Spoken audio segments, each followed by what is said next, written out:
Alrighty. I just watched the Packers and 49ers game, kinda. They had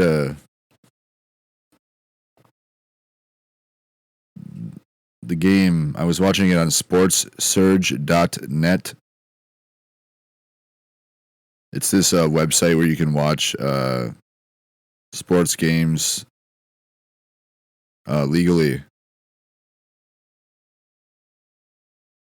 It's totally legit. There's nothing wrong with it at all. It's actually a pretty good website. Just make sure you use one of their eight official links. They have 8 websites apparently. I don't know why they would ever need that many websites, but they do. Apparently they do. Because why else would they have 8?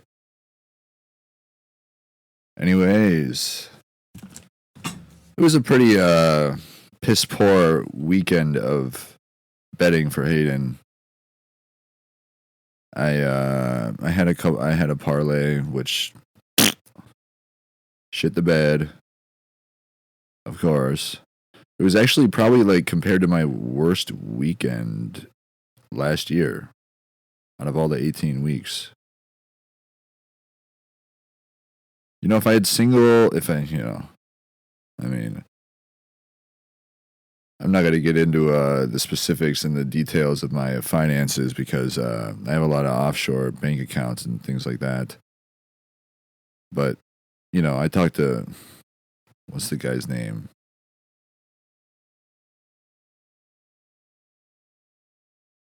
Whatever. He eats dogs in Japan.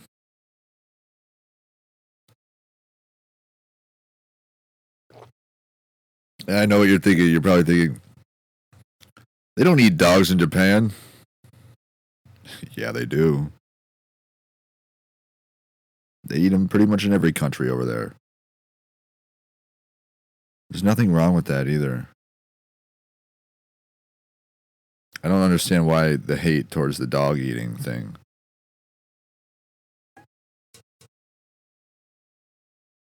Pretty much every Asian country has stray dogs everywhere. So what are you going to do? Not eat them?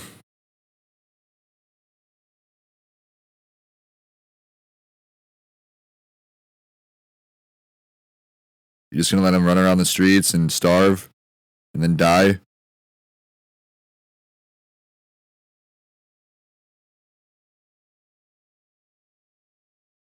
It's not very efficient and like a good use of resources. Is it? That's why why do you think the stereotype exists? Asian people get mad because they're like, we don't eat dog. We don't eat dog. But they do. They just do. And dude, they're everywhere.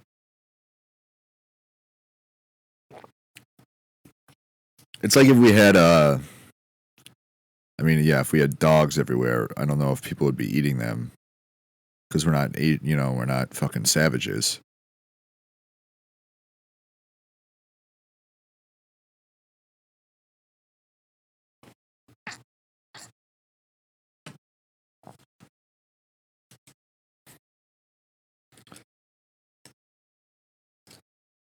We're not goddamn, Ooh!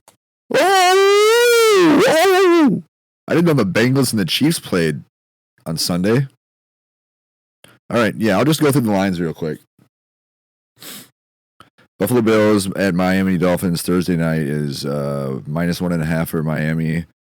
Money line is -122, and total is at 49 points.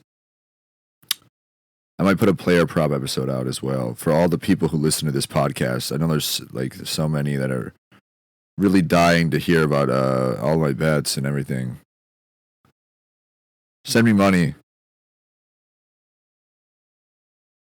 Anyways, I would probably go. Oh, this is a tough one.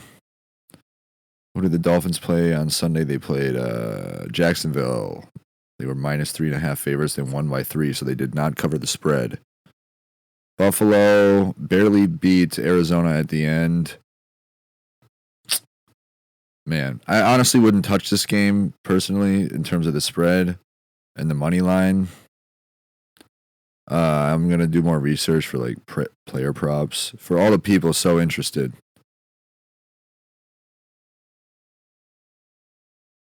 And starting the Sunday noon slate, we have Indianapolis Colts at the Green Bay Packers. The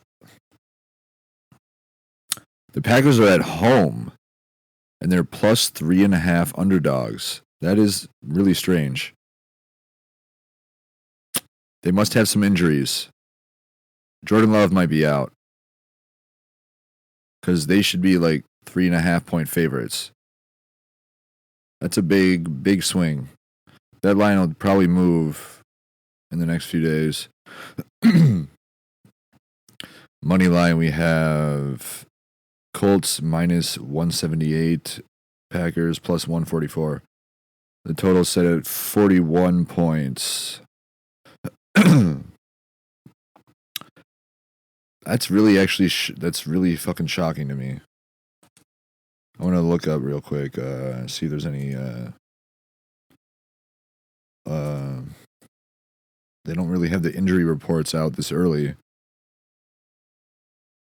It's only fucking Monday night.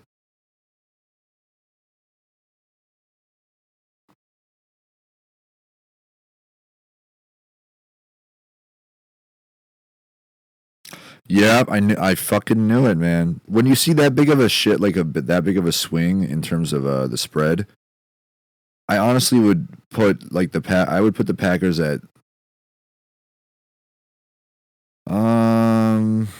let's see how the Colts lost by 2 against the Texans. So they covered the spread, which was set at 3 or 3.5. I think it was 3, the final line. So, and the Packers did not cover the spread. They lost by 5 to the Eagles. The spread was 2.5. Yeah, 2.5 underdogs. So, I don't know what the fuck happened to Jordan Love. Initially, Love's Packers opened as a 4-point favorite. Yeah, I was going to say, I felt like 2.5-point favorite was too low. So I was going to say 3.5-point favorite against the Colts. That's with Jordan Love.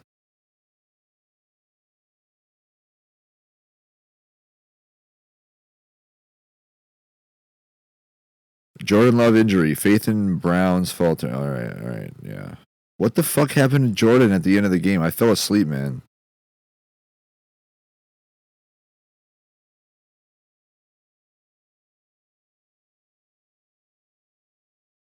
Dude, I don't know how the Cincinnati Bengals lost to the Patriots, but Joe Burrow has always really been piss poor in the first 4 weeks of every single season that he started. So it's what?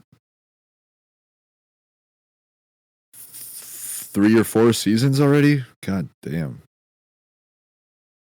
Somebody put a bullet in my head.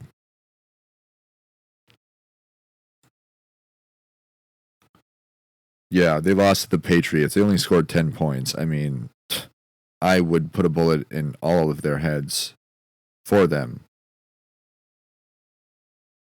To the Patriots, who won 4 games last year.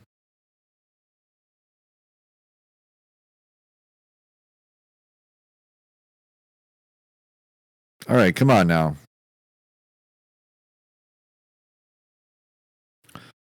Wow, alrighty. Dude, I don't know.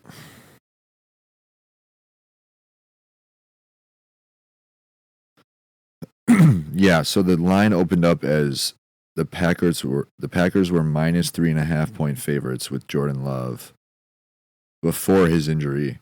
Now the Colts are 3.5-point favorites, which is a 7-point swing.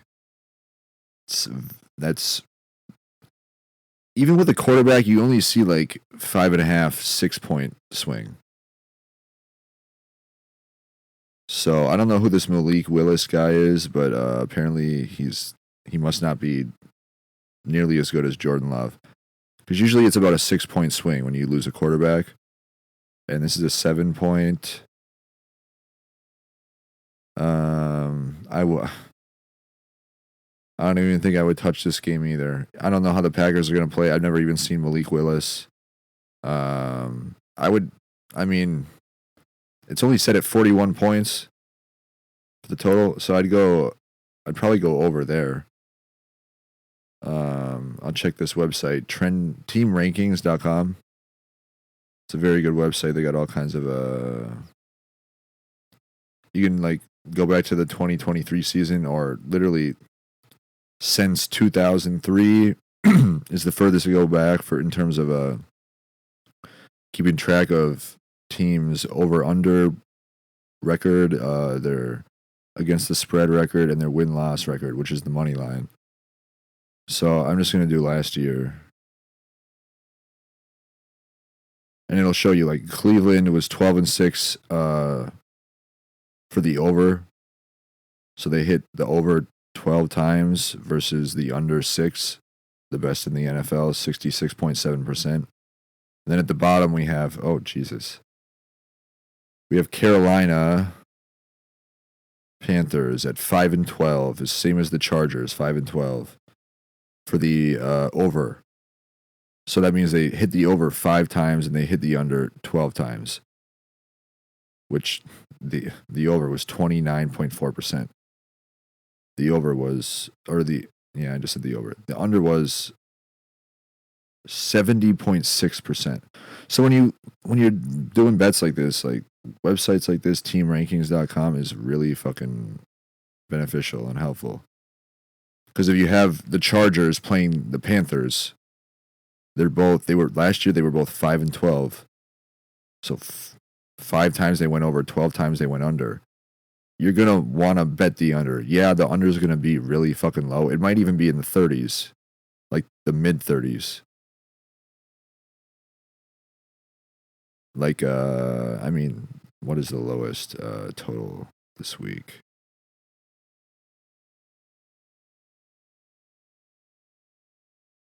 Uh, 36.5 for Pittsburgh and Denver, and then we have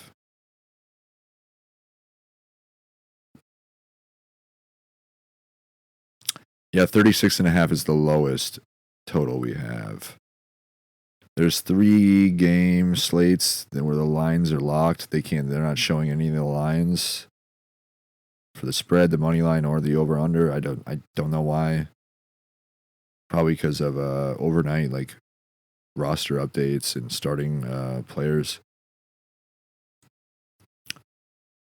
Which would be the 3 of them would be 49ers at Vikings, Raiders at Ravens, and Jets at Titans. Lines are not available right now.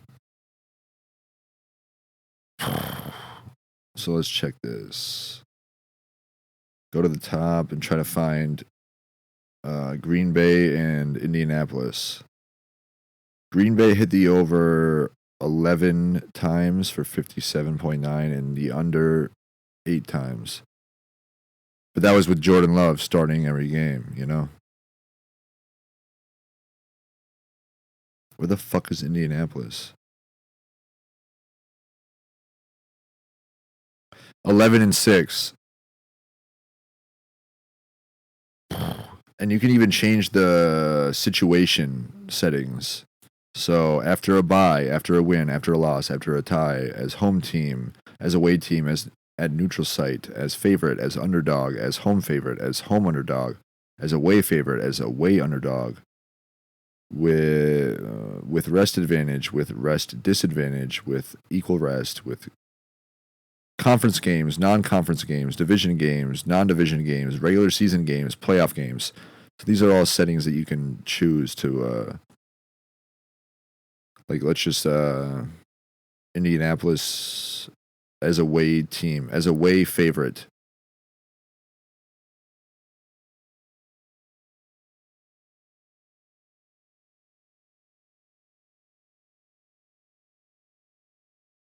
Shut the hell up.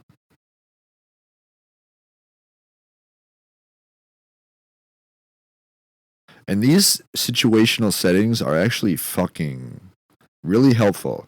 I don't know if they had this setting last year because I would have noticed it. So, like, as in 2023 last year, so there's 17 games, 18 weeks. As away favorite, so that's when you're the away team, but you're the. Oh, this is the over under. I want to go against the spread.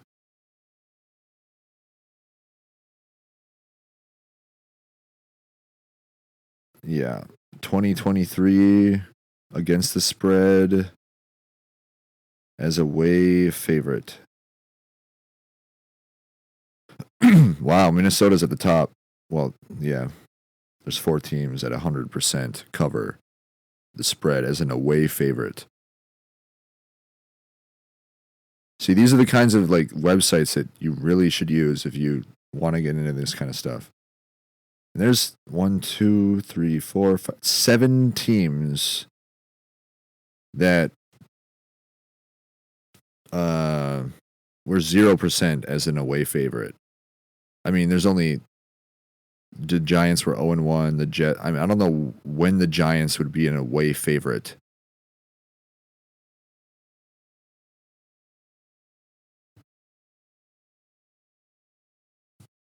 So they were 0-1 as an away favorite. The Jets were 0-1-1, which means it's not a tie, it's a push.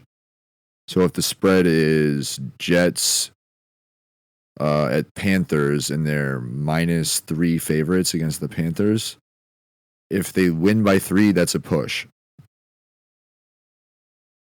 If they win by 4, they would be 1-1, not 0-1-1. If they win by 2, or win by 1, or tie, or lose, they would be that would count as a loss as well, not a push. So they'd be 0-2, essentially. Denver was 0-1. Las Vegas was 0-1-0. Tennessee 0-1-0. Green Bay 0-2-0. Washington 0-1-0. You know, not a very big sample size, but and obviously the rosters are different for. Like Washington has their rookie quarterback, Jaden Daniels, and Tennessee they lost Derrick Henry and they picked up a few pretty good wide receivers. Las Vegas, they lost Josh Jacobs and they still have Devontae Adams. Denver, they lost Russell Wilson. They lost Jerry Jeudy. So it's, the Jets, Aaron Rodgers was injured the entire season last year. He got injured on the third play of the game. Week 1, tore his Achilles. Giants, they lost Saquon Barkley and Darren Waller, excuse me. So roster changes are a big part of that as well. That's why it's like pretty impossible to judge last season's. Like Minnesota was 2-0-1 as an away favorite. I don't know. Indianapolis was 2-0. Tampa Bay was 1-0. Miami was 3-0. Detroit 5-1. Dallas 4-1. LA Rams 2-1. Pittsburgh 2-1. San Francisco 6-3. You'll see, 6-3 versus 1-0 versus Tampa Bay's 1-0 as an away favorite. San Francisco is 6-3. That means they're a better team. Because whenever you're, I already talked about this in the first betting episode, but if you're as a home team, you get 3 points essentially. That's what they give you, like the sports books count as a home field advantage. Let's say all right, let's try to like the Patriots are at home this weekend. Upcoming week 2, September 15th, noon slate against the Seahawks. And the Patriots are actually 3-point underdogs. Some of these lines you want to grab early because the Patriots might be 5.5-point underdogs by the end of the week. And depending on injuries, that could change even more. But the Seahawks are -3 favorites at New England. So the Patriots, if they were away, they would actually be +6-point underdogs. Because home field advantage, the sportsbooks gives you 3 points, essentially. So if the Seahawks were at home, they would go from 3-point favorites to 6-point favorites due to being at home. Anyways, I wouldn't touch the Colts and Packers game. God, the Browns are at the Jags. Jags are 3.5-point favorites. This line might actually move towards in favor of the Jaguars. That's what I think. Because 3.5 seems high to me. Browns on the road. I understand they don't have. Are they going to get Nick Chubb back? Nick Chubb injury. Because having him on the team is he will probably +3.5-point underdogs. The Browns would probably go from 3.5 underdogs to like 1.5, maybe 1-point underdogs. Maybe even a pick 'em if Chubb is back.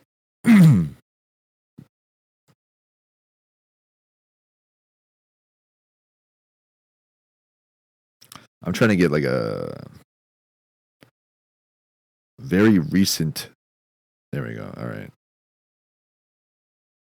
No timetable to return after devastating knee injury. Torres, Jesus. 2 surgeries to repair his medial capsule, meniscus, ACL, and MCL this offseason. So, he rolled his ankle.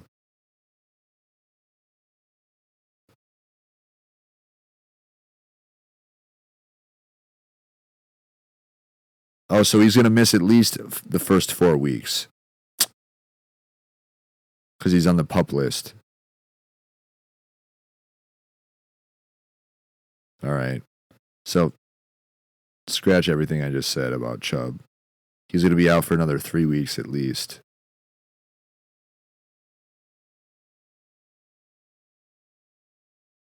Damn. Dude, he got injured at the beginning of the season last year. So it's been almost a year since his injury. He might be able to get comeback player of the year. Check those odds if you have them available at any of your legal neighborhood sportsbook websites or shady sportsbook bookies.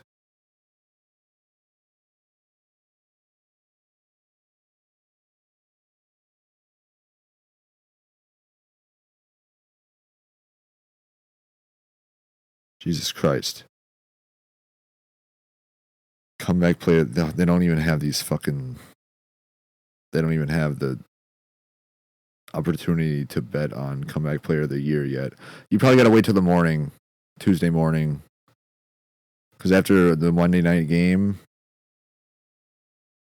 they after every week of the NFL, they wait until the next morning to release the lines for the futures bets. Because they change every week, obviously, depending on who won, who lost, etc. Like the Chiefs have a better chance to win the division than they did last week before they won in week 1. But it'll take until usually like if they played on Sunday, it would be like Monday morning.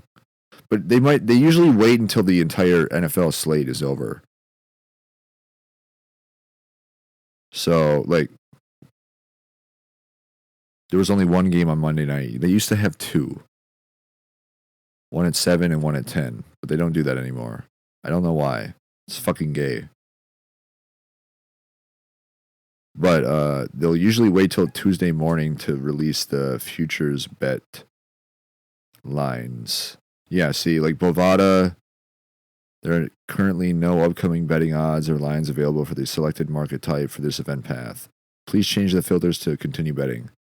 This is just all NFL futures bets. They don't even have any of the lines up. Not even Super Bowl or anything. Let's try Bet US.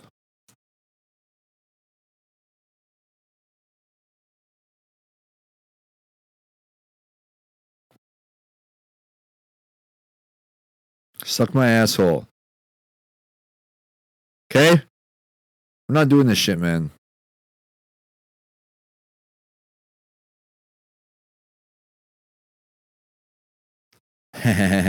Psych. Oh, yeah? Is that what you think?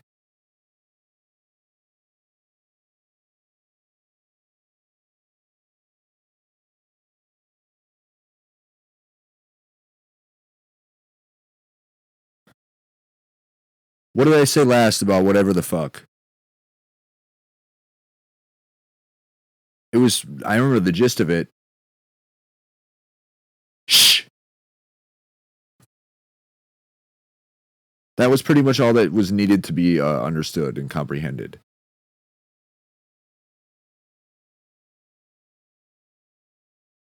Yeah. That's about it. That's all I need to know. What do you need to know?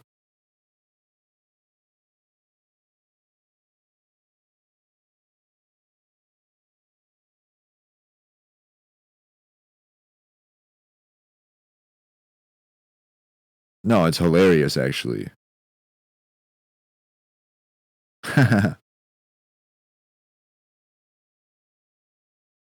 Anybody ever been married or had a wife and kids? Yeah, me either. Not in this life.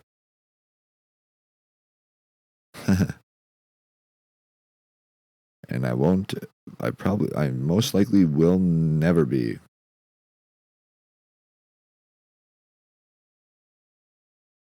I ain't got time for that shit.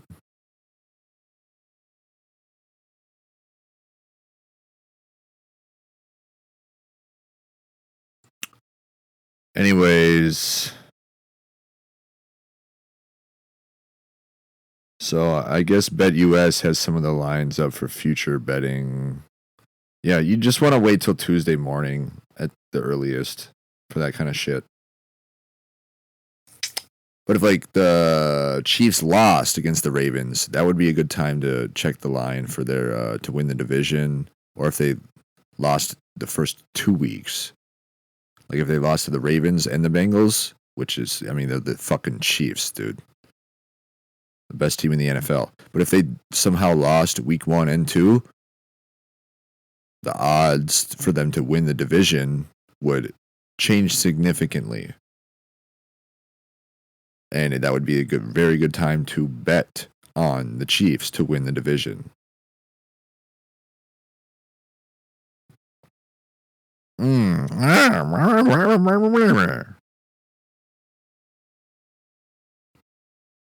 AFC division odds. Here we go. So the Chiefs are minus 380. That's still pretty fucking high. It's a lot of juice. Which means you got to bet 380 to win 100.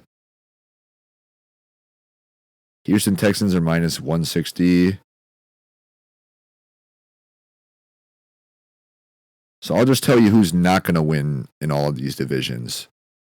Just so you know, like, even at some of the, like the Tennessee Titans will not win the AFC South. They just won't. Even at plus 1,800, it's not worth it. Denver Broncos, Las Vegas Raiders, and Los Angeles Chargers will not win the AFC West.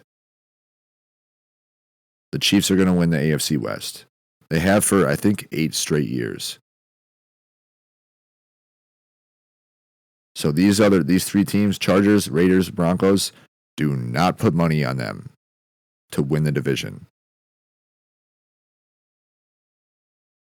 AFC North is a complete toss-up. It's the best division in the NFL.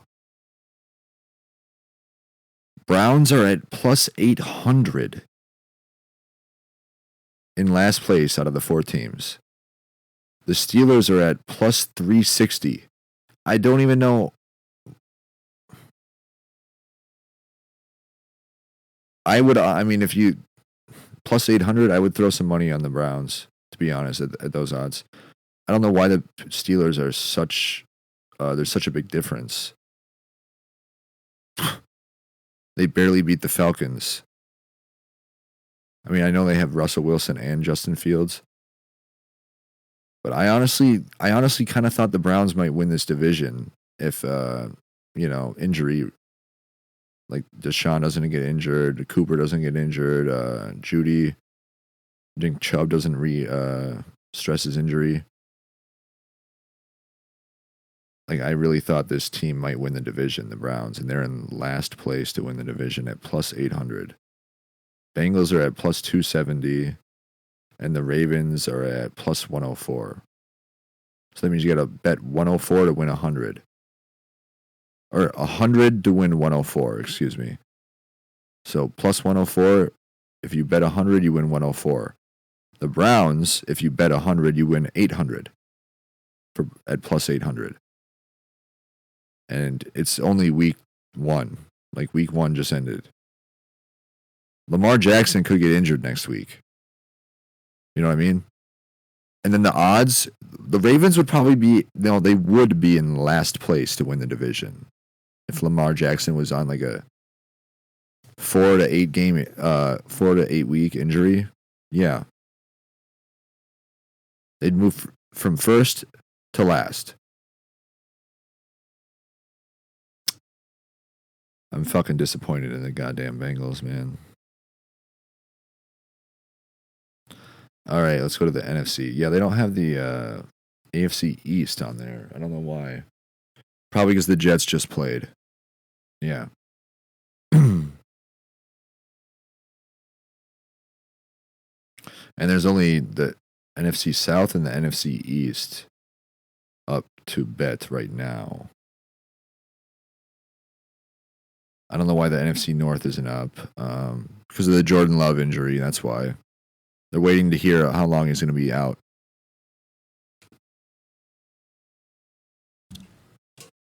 Because if Jordan Love wasn't injured, they wouldn't be, the NFC North would be up. You could bet on the NFC North division winner.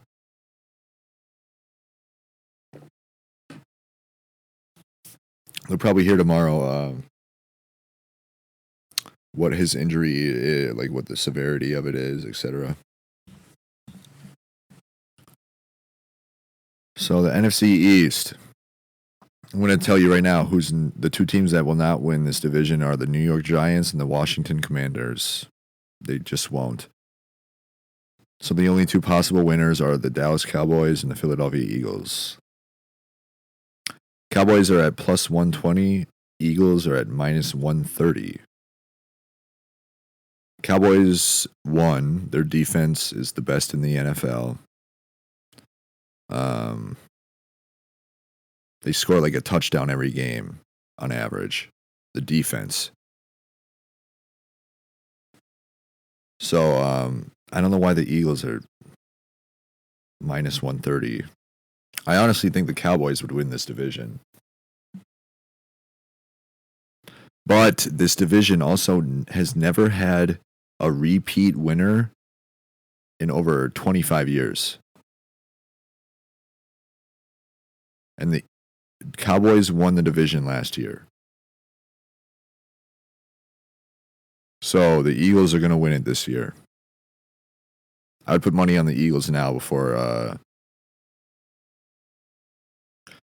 they become more than minus 130 favorites, which means you got to bet 130 to win 100. Cowboys are plus 120 if you want to roll with them. I mean, they did really well at the end of the season last year. They got cooked by the fucking Packers in the playoffs.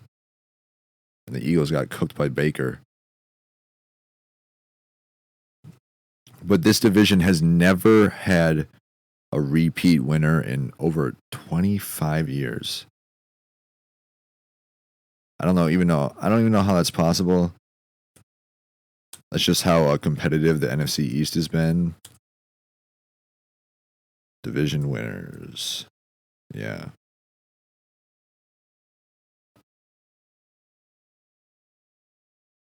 Here we go. So last year was the Cowboys, then the Eagles, Cowboys, football team, Eagles, Cowboys, Eagles, Cowboys, Redskins, Cowboys, Eagles, Redskins, Giants, Eagles, Cowboys, Giants, Cowboys, Eagles, Giants, Eagles. So it's actually been 20 years, not 25, excuse me. And that was back in 2004. The Eagles won it 4 years in a row. Back when McNabb and what's his face? Andy Reid. Back when Andy Reid was the coach of the Eagles.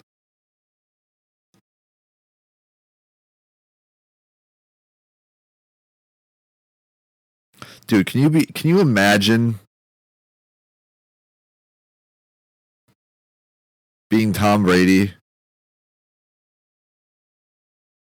and being you played in the NFL for 22 years. He played in the NFL for 22 years. Half of his life. And he's been to 11 Super Bowls.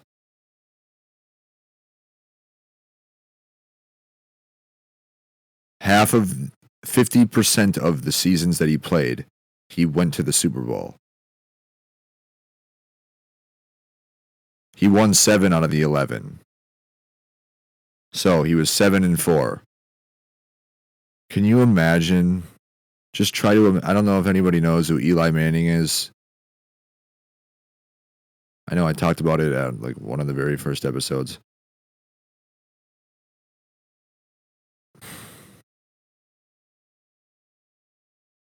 When the Patriots went, they were undefeated one year. They were literally undefeated. They were 19-0. And they lost to Eli Manning in the Super Bowl. 17-10.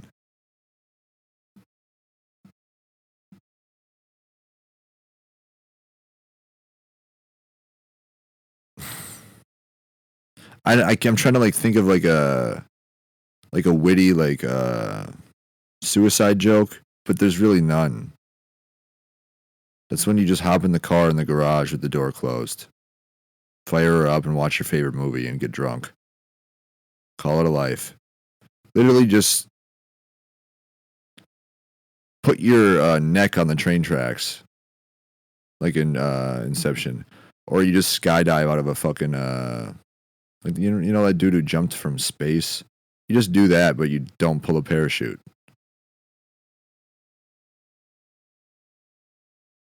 To be 7-4 in the Super Bowl, and 2 of your 4 losses were to Eli Manning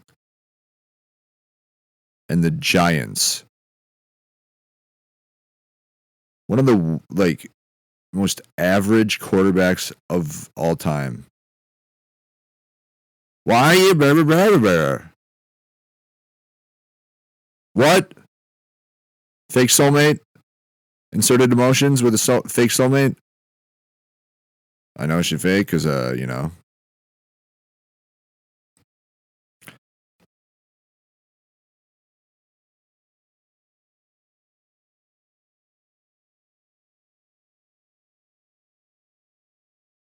What?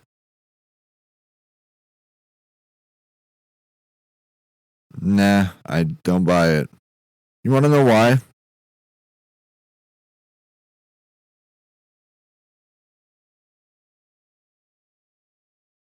Nah. You know why.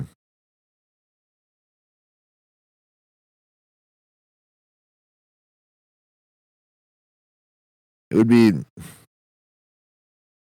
It's not true, but if it were, it'd be something similar to some of the people in my life closest to me.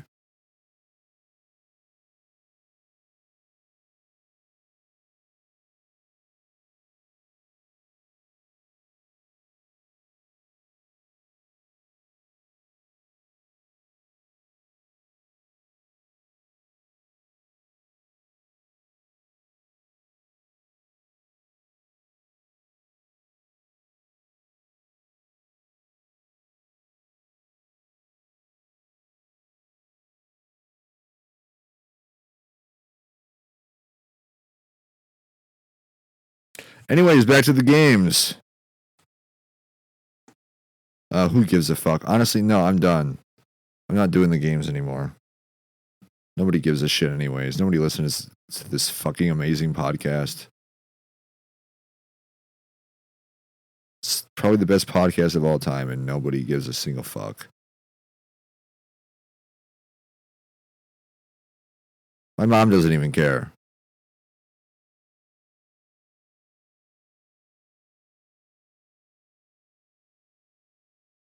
I'm going to step outside for a bit. So, back to the games. And, as I was saying about the week 1 games, or week 2. No, yeah, I recorded this. I started the first 40 minutes of this episode 10 days ago. Haven't recorded any audio since. I've been on a bit of a tirade in terms of just not really wanting to record any audio.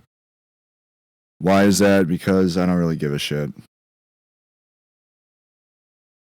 The podcast is dying in me.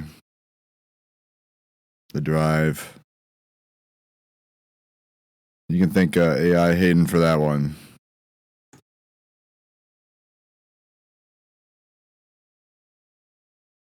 Anyways, let's get to week 3. We skipped a week. So the first 40 minutes of the podcast are completely irrelevant.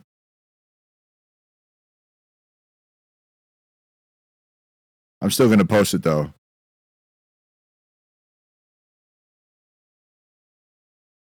I think it's funny.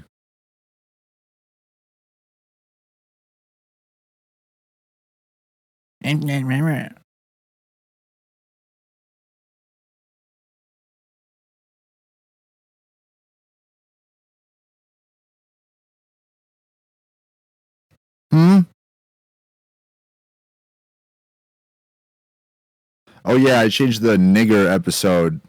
I changed the title on that one just because I knew Spotify would be a bunch of fucking cunts and take it down. Because that's the state of society nowadays. You can't look at the word nigger on a screen, but you can watch like torture porn. It's really, really heartwarming stuff.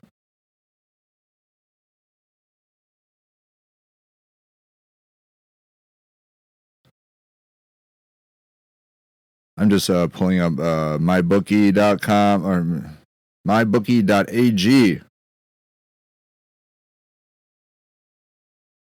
We have a risk-free bet boost for Breece Hall anytime touchdown scorer on mybookie.ag. If you haven't been screwed out of your life, I would probably bet on that tomorrow night.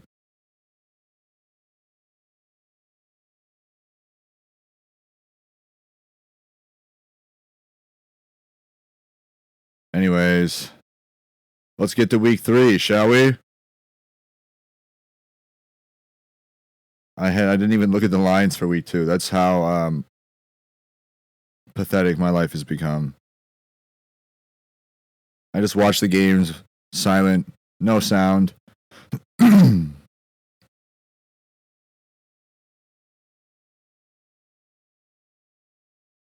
Yeah. I don't forget things like that, so that ain't on me.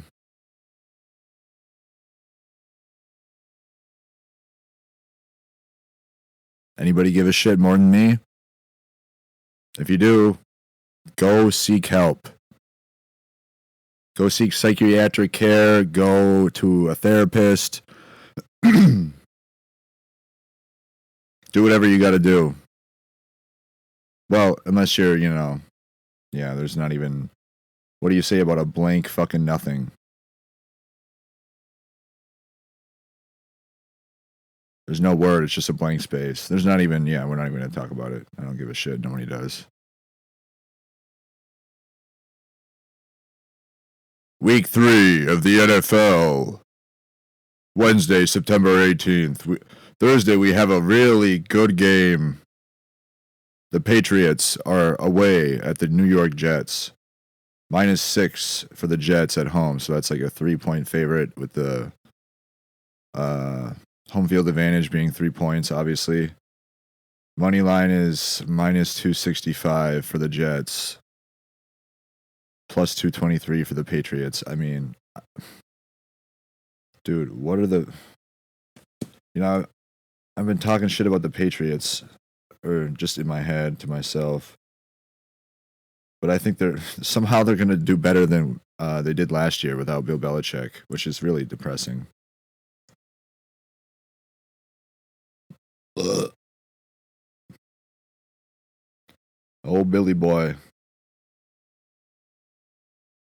Not really. I don't really know why a single team didn't hire him.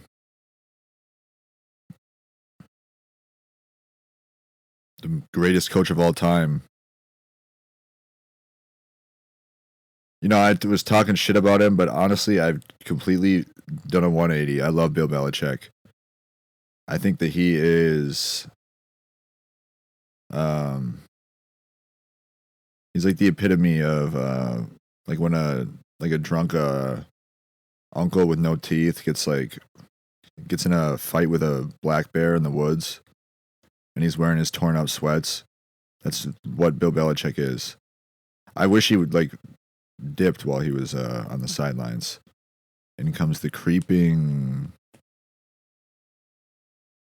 anxiety for no reason because I don't have any anxiety. Uncomfortability. It's not right.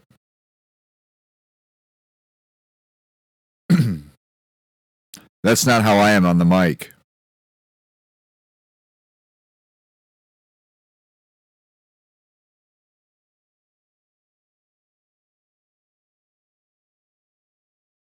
Why? I have no idea.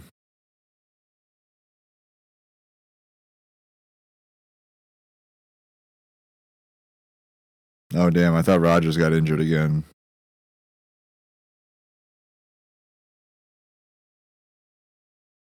No shit, the Jets need Rodgers to play lights out football. Dude.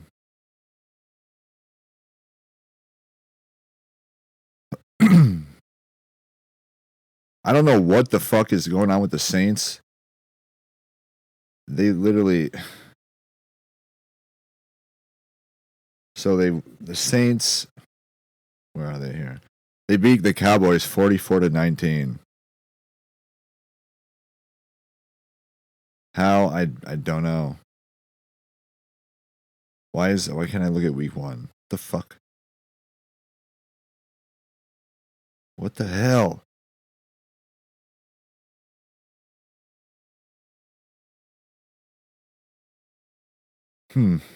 Yeah, the Patriots are 1-1. But Rodgers is, looking good, obviously.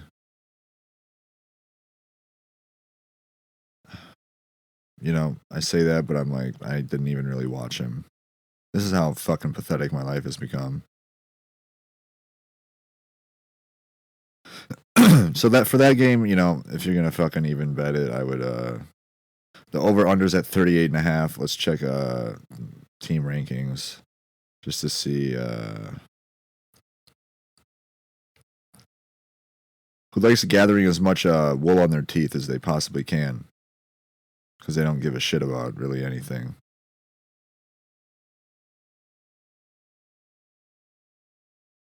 Oh, nice. What?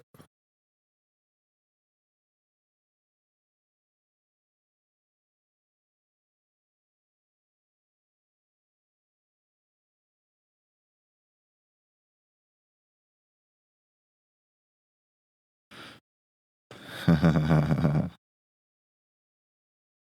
right, let's see here. For the over-under last year, we had. Yeah, you can't even put the Jets in the conversation because Rodgers was injured all year last year. And the Patriots, I mean, Mac Jones was playing, and he's like the worst quarterback of all time.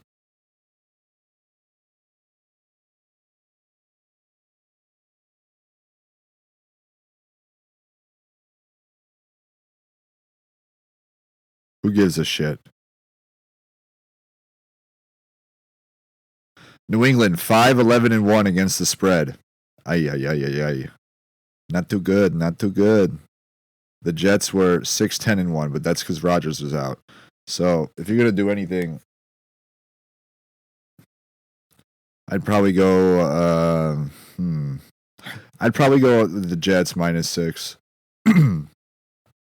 For sure. For sure. On my bookie, it's -280 for the money line, plus 220 for the Patriots, 38.5 over under. And the first lines were betus.com.pa and then bovada.lv. We have money line. What?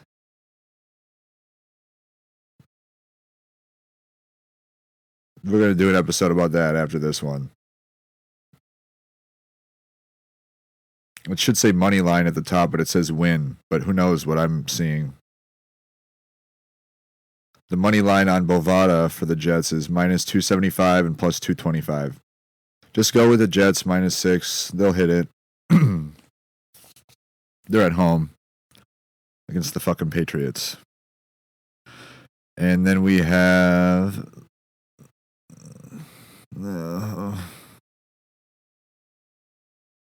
at noon on Sunday, September 22nd, we have the Vikings at home plus 1.5. Wow. That's pretty crazy. With the 3-point home field advantage, they should actually be -1.5. They would be -1.5. Or no, what the fuck?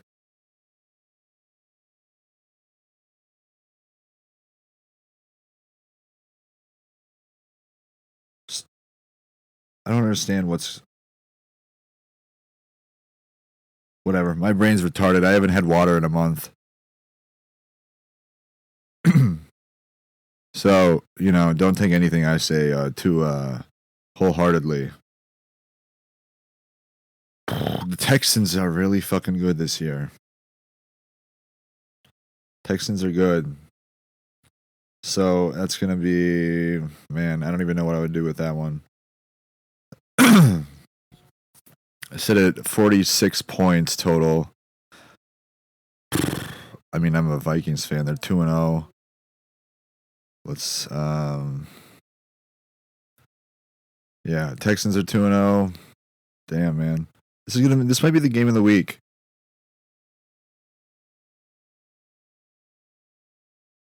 The Chargers and the Steelers are both 2-0 too. That's a shocker.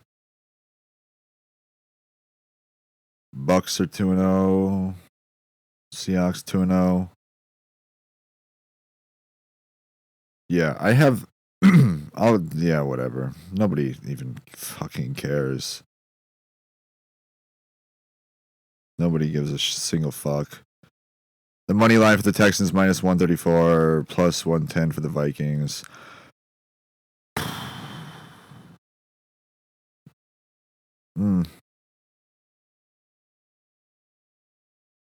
I don't even know. I don't know how I'd bet this one.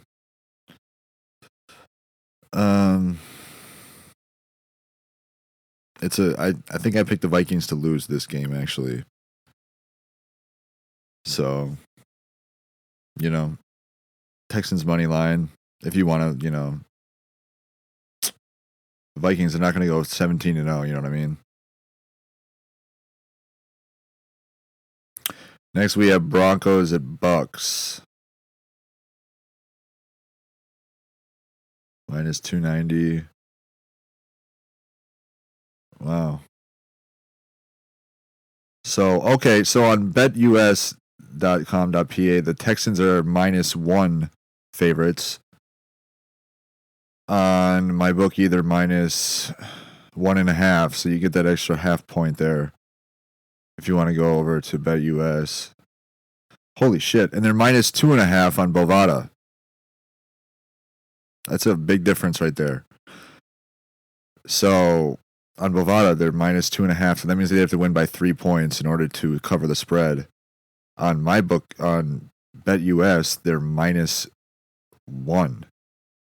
So it's a 1.5 point difference, which is you almost never see that ever. I don't think I've ever seen that ever in like 5 years. So if you want to get that line, whatever. Anyways, Broncos at Bucks. Bucks are minus 6.5. I wouldn't go the money line on either side. Don't bet on the Broncos, and never bet against Baker Mayfield. So I'd go Bucks 6.5. Never bet against Baker Mayfield ever. Over unders at 39.5. I wouldn't touch that. Broncos can't even score like 10 points. So if you're gonna do anything, I would go the under. If you really want to, bet the fucking under. Giants at the Browns. Browns are 6.5 point favorites. A lot of 6.5, 6.5s, and anywhere from 1.5 to 2.5 for the other ones. So that's right in that range where you want it. Like if the Bucks and the Jets game was at 7 points or 7.5, that's when you probably would be a bit weary, because that's more than a touchdown. That means they'd have to win by 8 points. You like to keep it in that 3 point to 7 point to 10 point range.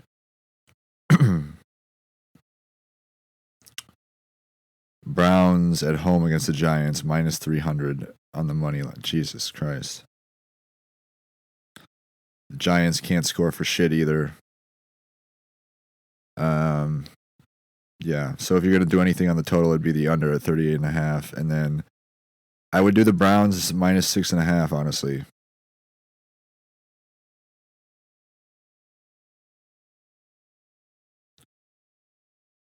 My computer's fucked. Good, I want to throw it in the fucking river.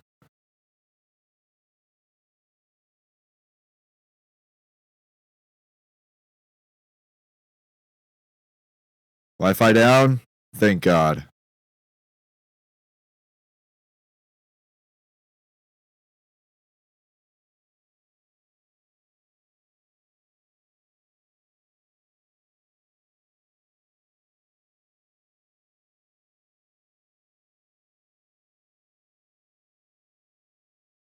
I ain't getting off shit, bitch.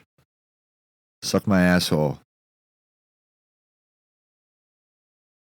I don't need the voices to go away for anything to happen to me, no matter what Jesus told me. You hear me?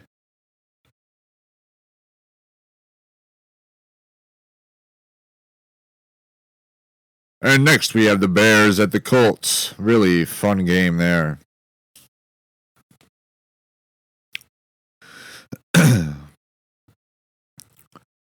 Colts are minus 1.5 favorites.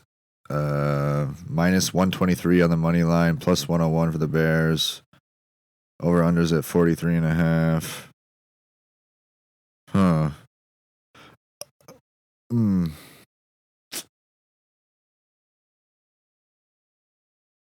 Huh.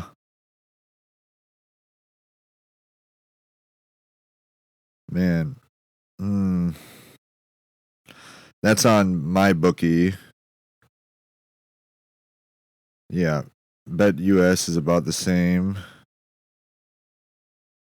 And Bovada is about the same as well. There's a slight difference in the money line. Anywhere from 123 to 128 to 130 for the Colts. You get an extra, that's at 43 points for the total. The other two are at 43.5. Bovada's at 43. Some of these games are just like, if you want to, I'll cook up I'll just throw together a few plays if you want to throw on a parlay for all the people who are really interested in the Week 3 NFL slate. All the people who listen to the podcast that is full of hard-hitting, what's the word I'm looking for? Whatever. Nobody gives a shit. They should. You should really be donating money to me, all of you.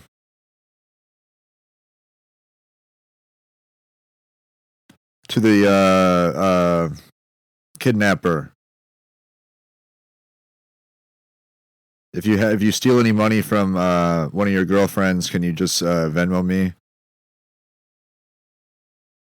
Just text me and then I'll send you my Venmo.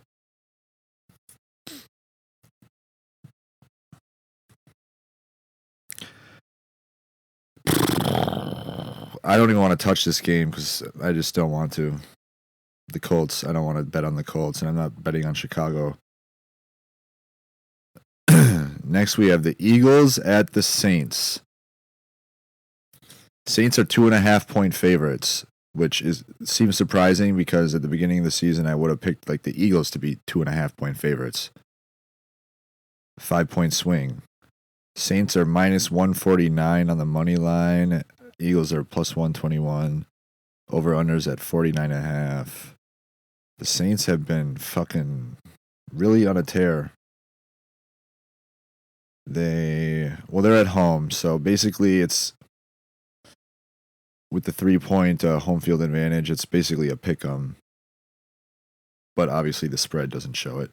They beat the Cowboys 44-19, and they beat the Panthers week 1 47-10. So they already have 91 points in 2 games, and they've given up 29.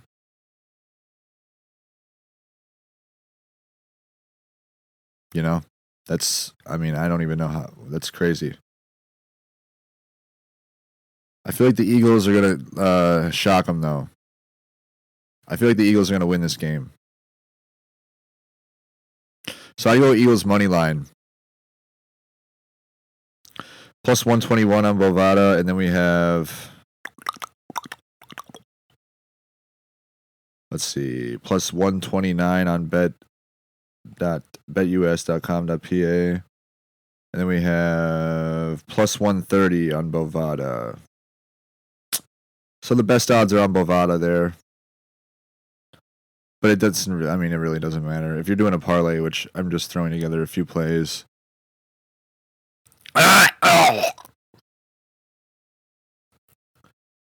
Next, we have the Chargers at the Steelers. Both teams are 2-0, shockingly. And we have Steelers 1.5-point favorites at home. Plus 100 for the Chargers. Justin Herbert, man. The thing about the NFL is if you have a decent quarterback, it really doesn't fucking matter. Like, he will get you wins. Justin Herbert doesn't really have anybody to fucking throw to. He lost Austin Eckler. They lost Mike Williams and Keenan Allen. So the 1 and 2 receivers and the number 1 running back. I don't even know. I haven't been able to check my fantasy team because, I threw my phone at the wall. And for some reason, SleeperBot won't email me a referral code for the 2-step authentication. Because why? I don't know. I really don't know at this point.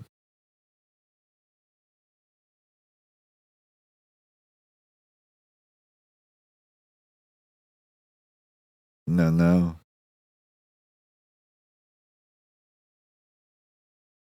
Alrighty. Let's check the against the spread record for last year. It's tough to say with fucking the Chargers had so many injuries. They were 6-11 against the spread, and then we have Pittsburgh, who did they have at quarterback? I don't know. They had a QB carousel of backups.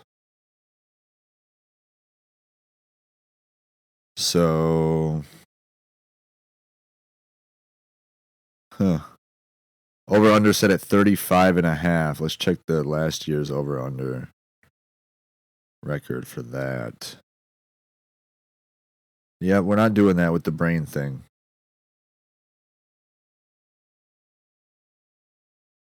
Suck my asshole.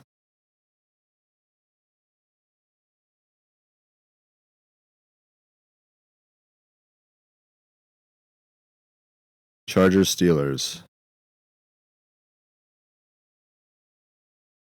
Chargers were 5-12 again for the total. So 5 times they went over, 12 times they went under. No, I think Justin Herbert was injured quite a bit. Pittsburgh is 7-11 on the under versus the over. Fucking betting the under at 35.5 points, dude. I'd rather tie a fucking cement brick to my ankle and jump in the river. Fuck that. I wouldn't bet this game.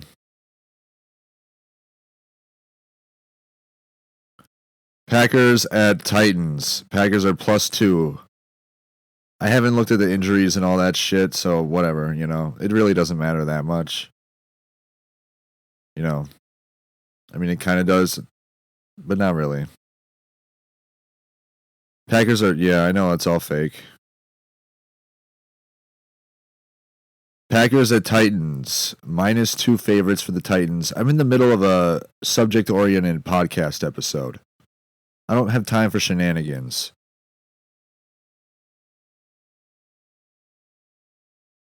Titans are -135 on the money line. Packers are +110. They are without Jordan Love, though, so those are the kinds of injuries you definitely need to know about. Because Jordan Love is the quarterback, obviously. But they beat the fucking Colts last week with a backup. So, Tennessee, where's Tennessee at?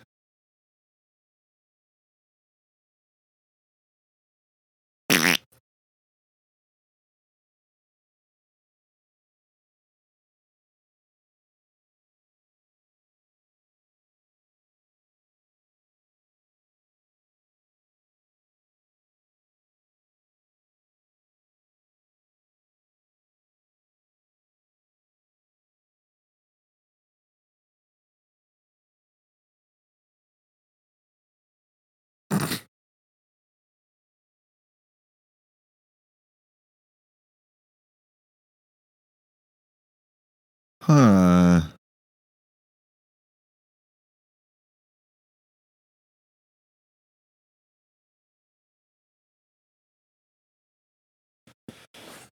Titans, I feel like they're going to get a win here. They're 0-2. Packers are 1-1. Josh Jacobs is doing all right. Jaden Reed. Let's see. Who is the Packers' fucking backup? Oh, my nuts are all wet from sweat.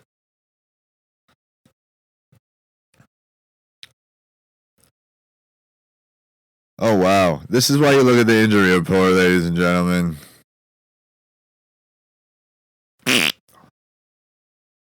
Jordan Love is questionable. Josh Jacobs is questionable. Jaden Reed is questionable. Marshawn Lloyd, backup running back, injured reserve, so he's out. Jordan Morgan, offensive tackle, questionable. Titans, Tajay Spears, running back, backup running back, he's questionable. And all these other no names, who gives a shit? I would go -2.5 for the -2 for the Titans. I would just go with the money line, -135. Get a little bit of extra juice on the money line, but if you're doing a parlay, it really doesn't fucking matter. You'd rather hit the money line on a parlay versus losing on a fucking spread bet, because like imagine betting see the line is unavailable to bet on Bovada right now, which it's -2 for the Titans. It's -1 on betus.com. -1 at -125. This line should be moved. These lines are supposed to be set at -110 on the spread. Pretty much, dude, BetUS is fucking retarded. That's an even spread right there. So then yeah. Whatever. I'll talk about that game next. It doesn't even make sense. Whenever you're looking at the spread, what the fuck?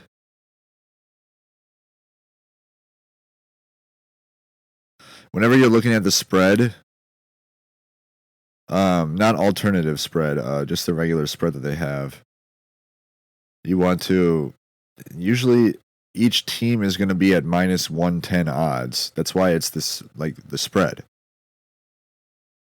That's why the money line is usually different unless it's a half point pick'em game, which would be minus 110 odds on the money line for both teams, which means it's an even matchup. So the fact that BetUS, it's fucking crazy. Mike Vick. Mike Vick is like he's basically like one of the faces of betus.com.pa. I wonder if that has anything to do with me and his bestiality dog porn website.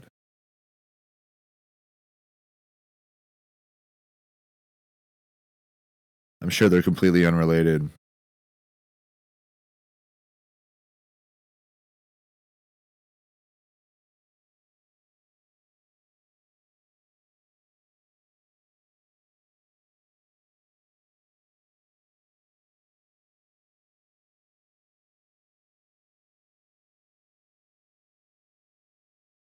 Yeah, Titans money line. Just roll with it. Who gives a shit? Titans got to win like a few games this year. They have a decent squad, like in terms of offense, and with Josh Jacobs and Jordan Love being questionable, I would go with the Titans money line for the hell of it. Yeah, no.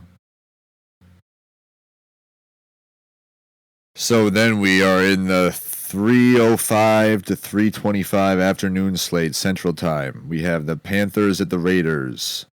Raiders are minus 5-point favorites. Panthers are plus 5-point underdogs. The money line is set at plus 192 for the Panthers and minus 242 for the Raiders. The over-under is set at 40. I say fuck this game.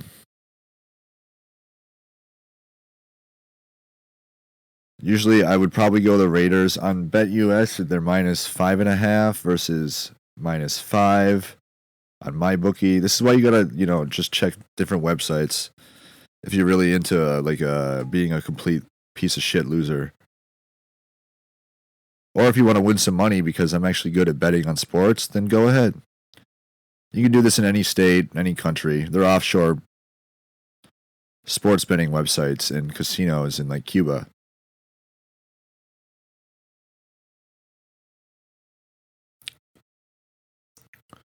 Try to use my referral code though, even though 2 of the websites made it unable for me to give out a QR, like a referral code.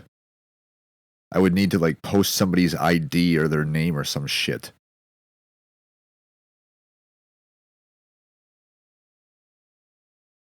No, but you're gonna be going there if you keep fucking with me. Probably. Or not. I don't know. I don't give a shit. I ain't in hell. And I damn sure ain't gonna watch it turn into hell. And I'm not gonna be forced to believe it's hell. And I'm not gonna let God and Jesus and the Holy Spirit, I forget about the Holy Spirit sometimes. I was gonna try to keep this all about sports betting, but you know how that goes. That game goes. Blah blah blah blah blah. The game of life. It's a real fun one. People's lives. Just erase their memory and be like, oh yeah, whatever. It's probably the simulation though. Da-di-da-da-da-da-da-da. Hayden's on a fucking list that the government watches. The government watch list. Like the school shooters episode. Which I might have to do a different new episode because I hope to God I don't. School shooters cancel school is all about how the government's probably behind children getting mowed down by their classmates, and that being possibly the government's instillment of communism in this country, along with cancel culture and the canceling of free speech.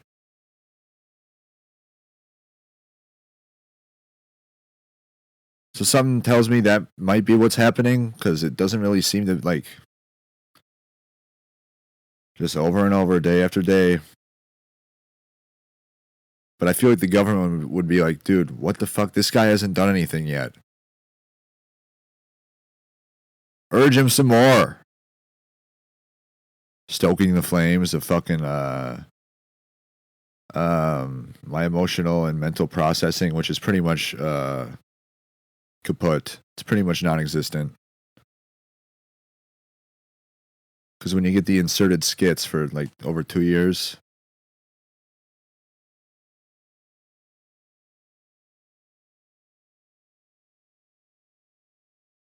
you literally like look around and you feel like somebody has literally sawed your skull cap off of your fucking brain, like off of your body. And they just ripped the brain out and didn't give it back. There's still like a couple of brain chunks in there from the saw hitting the skull. So you still kind of have like a little bit of a brain, like the size of a fruit fly. No, like not a small little fruit fly, like a regular fly. A regular fly. Which is bigger than like a mouse's brain. So that's good. I'm just trying to make sure that kids aren't getting shot while they're doing a math test.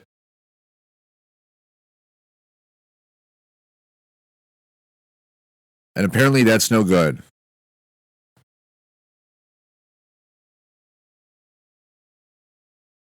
For some reason, my school shooters cancel school episode has it was edited by AI Hayden, or I'm just hallucinating everything, and I am on Shutter Island right now. I'm hallucinating every single one of my physical, inanimate and animate objects and surroundings, and which means I'm literally just like everything is fake. I'm just hallucinating everything, and I'm actually me and the inmates and the patients at Shutter Island have literally we basically went rogue and we attacked all the staff in the middle of the night while they were doing a guard change. Yeah, they sent the deputies. Well, the one deputy. Neither of them were deputies, actually. Teddy or Mark Ruffalo's character. No, he's the psychiatrist. Or was he? Or is he? I don't know. We got him chained up in the fucking dungeon on Shutter Island. That's in the lighthouse. They have a dungeon in the lighthouse. So I could be actually sitting in my room recording a podcast, but part of me actually thinks I'm just hallucinating all of it, and I'm like the leader of Shutter Island now. And the inmates have taken over. The patients have taken over. We're not taking any more shit. We're not going to be pushed around by a bunch of fucking kooky doctors and psychiatrists who screw into our brains and all this kind of other shit. No, we're taking a stand. We need food and water, though. We're going to harvest rainwater. We're going to try to, at least. It does rain quite a bit here off the coast of New England. But yeah, just imagine, like...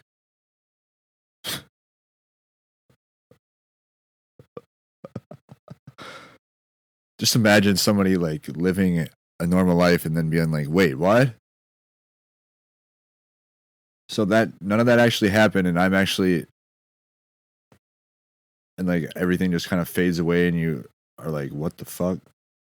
And you're actually on Shutter Island with like flags and like like a weird throne made out of like rocks and bones from the security officers. And you're like, oh. So wait, was that inserted or uninserted mental illness from a fake coma dream? Was I hallucinating all of that or not? Or was the hallucination a hallucination? Or is that all a crock of shit and I'm just, I don't even know. At this point, the mind plays tricks. And I just remembered.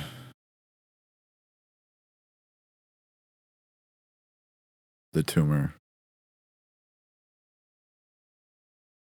I keep forgetting. Pink Floyd is playing live here this weekend at Shutter Island. It's like Red Rock, but on the cliffs of Ash Cliff, or right by the lighthouse. Pink Floyd and REO Speedwagon. Roll with the changes, baby. Which is kind of what I want to go do. All right, let's just finish these games up or whatever. I'm not betting on the Panthers-Raiders game. Dolphins away at Seahawks -4. At home, the Seahawks are -4, -216 money line, +173 money line for the Dolphins. Over under 41.5. I would go Seahawks -4. Damn, it's a little bit higher than -4.5 on Bovada, and then we have -4.5 on BetUS. So -4 is the best on MyBookie is the best place to get that line.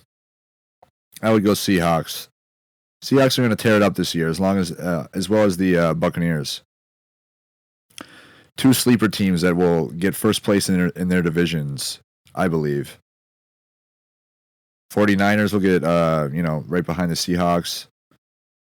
I think the Bucs will win their division as long as the Saints. I don't know what the fuck is going on with them. I have to watch the highlights. And then we got the 49ers at the Rams. Jesus Christ. 49ers lost to the Vikings, and I didn't even watch a single play of the Vikings game. That's totally like me. I never watched the Vikings ever. The San Francisco 49ers are -360 money line. And the Rams are +270 money line at home. +7.5 point underdogs at home. So if they were away, they would be +10.5 point underdogs. The Rams. There must be some injuries there. Because that's a pretty fucking significant spread. At home, you're over a touchdown point underdog, like a touchdown underdog. That is not right.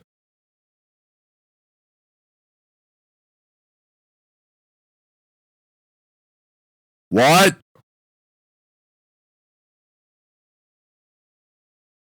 Rams are 0-2.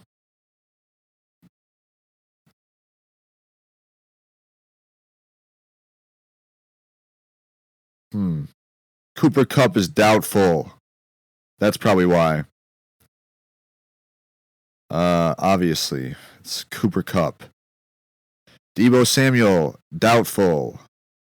Christian McCaffrey, IR. Oh, what the fuck?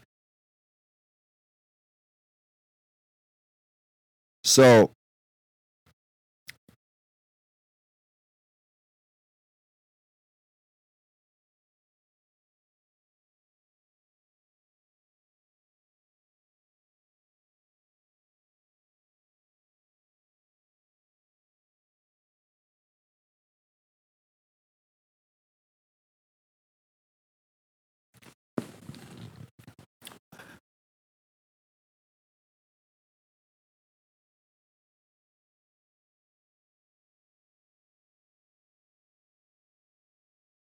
anyways, I don't know why the 49ers are -7 on Bovada.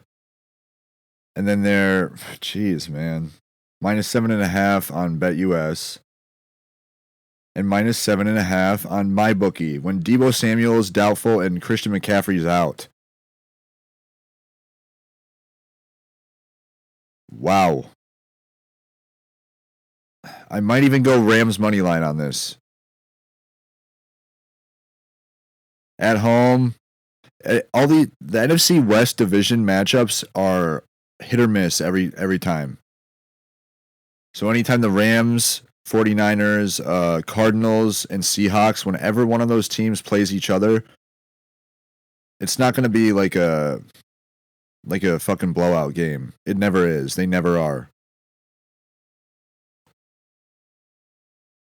And the Cardinals seem to fucking sneak away with those division wins. I would go Rams money line on this. With those injuries. And then we have, see, this is the kind of line that doesn't make any fucking sense. It should be a pick'em. Just a money line pick'em for the Ravens and Cowboys.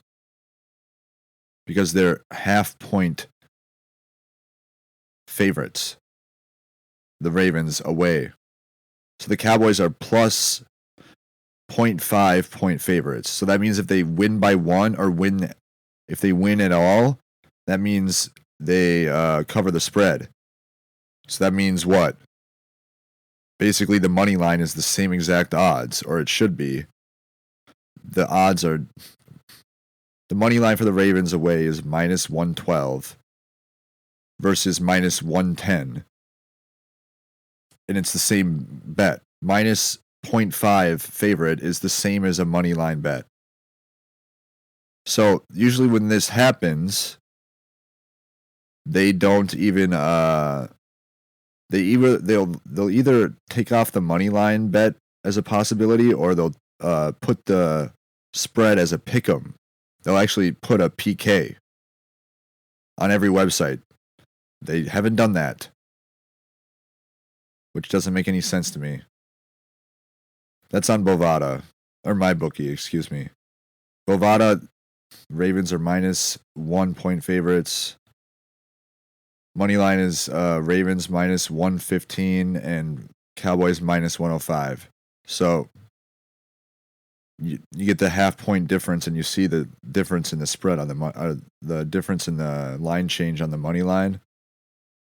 It's like a minus whatever 05 or whatever you want to call it. So it would, if the Ravens were minus 0.5 or they wouldn't put that as the fucking, yeah, see, and on betus.com.pa it's a pick'em, and they took away the money line bet. So basically but the pick'em should be at minus 110, even odds for both teams, but it's actually minus 115 for the Ravens and minus 105 for the Cowboys. So on betus.com but .pa, it should actually be Ravens are minus 0.5 favorites due to this the line being the fucking whatever the fucking point spread being at for the odds is minus 115. If it's a pick'em, which means it's a coin flip, like it would be minus 110 because they both have even odds to win. The fact that there's better odds for the Ravens, or worse odds, excuse me, would mean that they should be listed as a 0.5 favorite on BetUS. And then the money line would be minus 115 and minus 105 for the Cowboys. But no, their pick'em is not even odds, which makes zero fucking sense at all. It's so fucking retarded. It's like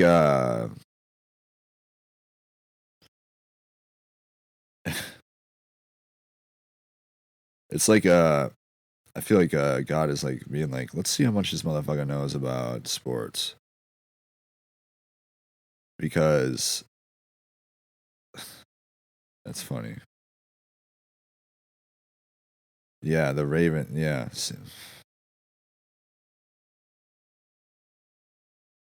Okay. Yeah. And the over-under set at 48.5.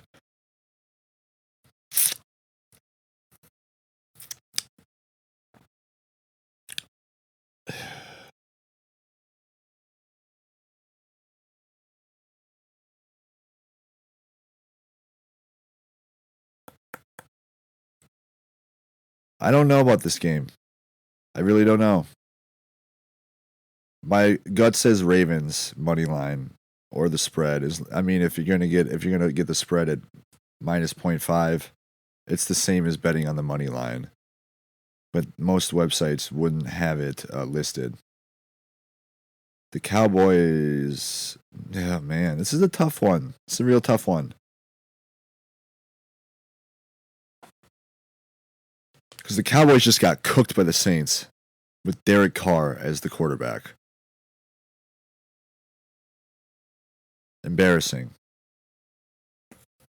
And Lamar Jackson, he's already got 520 passing yards. The Ravens are 0-2. Yeah, the Ravens are going to be coming out hot. This might be the game of the week as well. Ravens, Cowboys. And the other game of the week that I'm really looking forward to, Texans, Vikings. Texans 2-0, Vikings 2-0. Let's go, Vikes! Starting out hot, dog.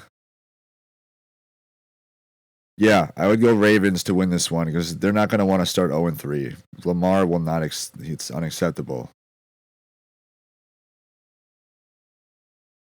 Holy shit.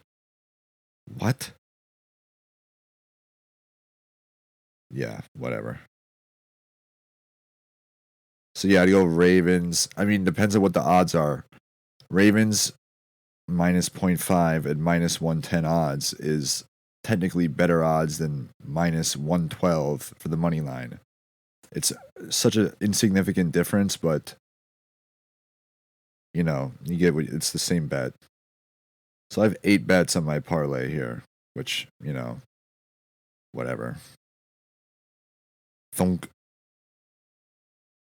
And the final game of the afternoon slate, we have the Lions at the Cardinals.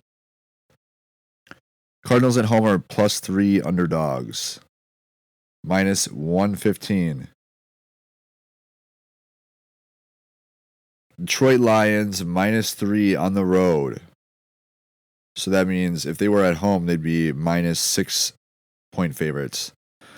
The Lions are minus 153 money line, and the Cardinals are plus 124. The over/under is set at 51.5. I would not bet the over. That's a really high over/under. I would actually bet on the Cardinals to win this game. Kyler Murray's looking good this year. Lions have started pretty weak. But if you want to go +3 on the spread, you can do that.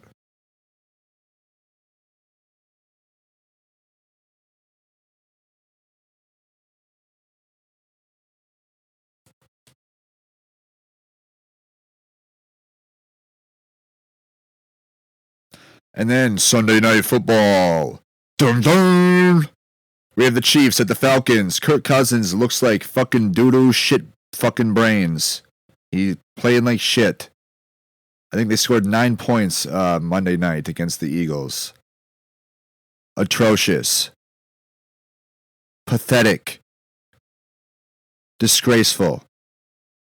When you have Kyle Pitts, Drake London, and Bijan Robinson on your offense, and you score 9 fucking points, and you're getting paid $40 million, do better, bro. You hear me, Kirk? I'm calling you out. You have one of the most, maybe the most athletic tight end in the NFL, who never really got his first 2 years in the NFL, did not get utilized to the skill set that he has available to him. He's like a wide receiver, like a big wide receiver. Bijan Robinson is one of the best running backs in the NFL. Top 5. And Drake London is an up-and-coming receiver who I'm not super high on, but, you know, he's not that bad. decent offense. Kirk is really showing his true colors as the pocket collapses and his offensive line continues to fucking fail. He becomes a statue in the pocket. It's like a deer in the headlights with Kirk. He literally just like freezes and he's so slow, immobile, and they should just throw a dude in a wheelchair out there. It'd be pretty equivalent to Kirk Cousins' mobility.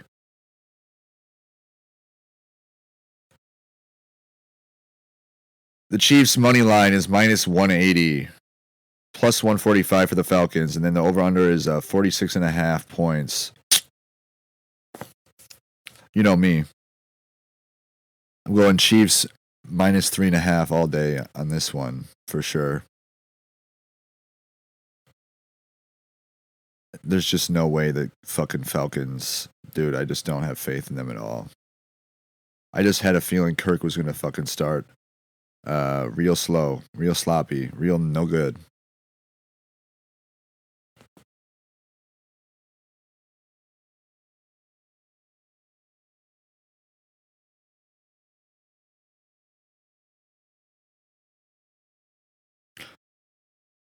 Yes, I'm going to talk to God on the, or talk with whatever. I'll talk about whatever. I don't know. I've kind of lost a lot of ambition and drive to do the podcast just because when I listen to some of the audio again, like episodes on how I'm trying to possibly stop kids from getting shot in the head, it's completely different audio and it's really fucked up and not cool.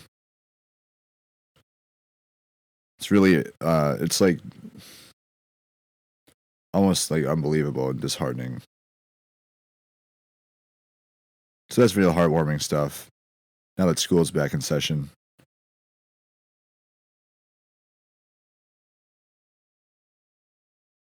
But the audio should be the original audio for every single one of my episodes. Maybe I'm just hallucinating on Shutter Island right now. Trying to hear the Morse code come in through the radio, and that's really what's happening.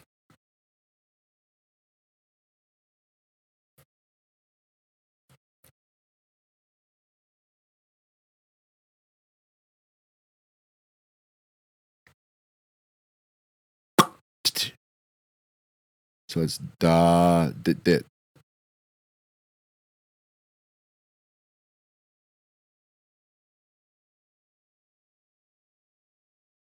D. That's what I just heard my mini fridge say in Morse code. Da dit dit is D.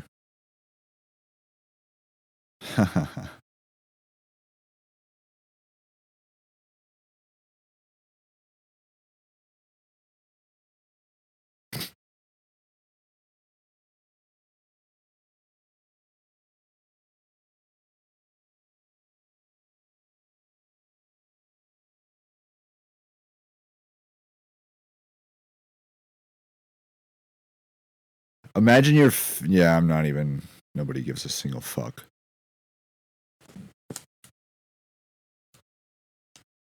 Yeah, I think this computer's about to explode on me. We're done. The computer's toast.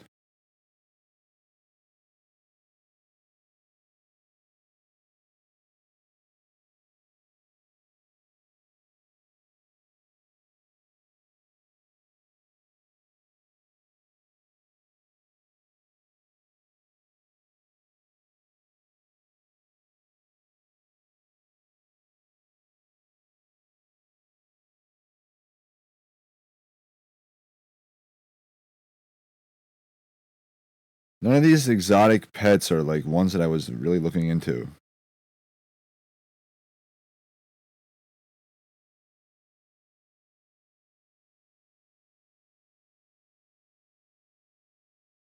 Whatever. Yeah, Monday night games, who gives a shit? Whatever. Those are the games. Bet on them if you want or don't. If you want to win some money, I have I had like 9 bets on that parlay. I'm sure I'll do like 6-3, 7-2, something like that.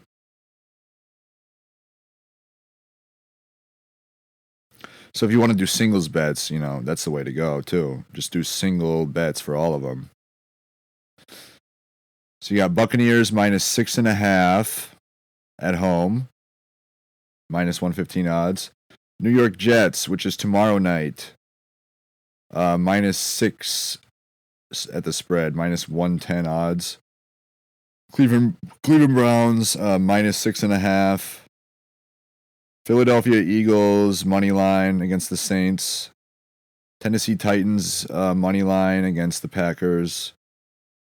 Seattle Seahawks -4 and -124 odds. Huh. Weird. Los Angeles Rams money line against the 49ers because of Deebo Samuel being injured and Christian McCaffrey. Then you got Baltimore Ravens -0.5 spread, which should be just the fucking straight money line bet.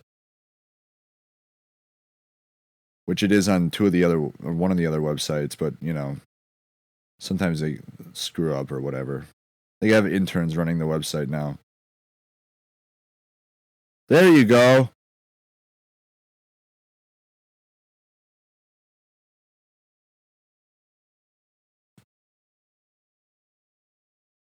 Arizona Cardinals money line against the Detroit Lions at home, +124.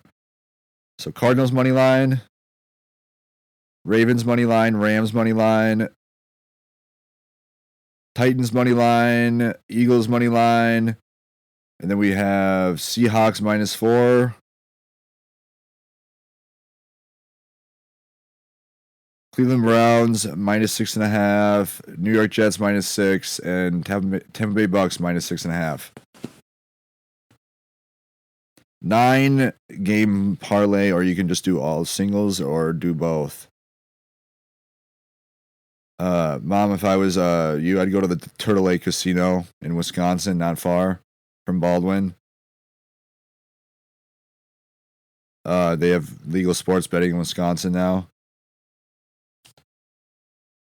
So yeah, I would go do that. And just bet everything that you worked for.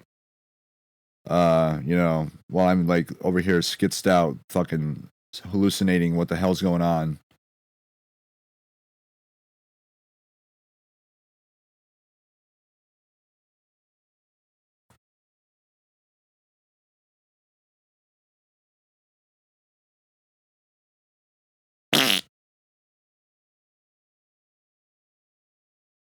Just kidding, Mom. You'll have enough money. You know how I said thank me later? Yeah. Well, it's later. It's later. Life has been shit lately for both of us, so I've been trying and trying. Like, I lost my fucking mind last year trying to, and I almost had it. I just didn't get quite skitzed out enough, believe it or not.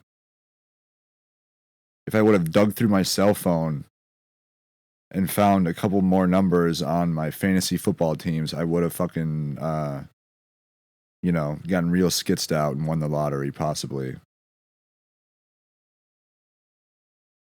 I can talk about whatever the fuck I want to talk about on my podcast in fucking the United States of America. You hear me?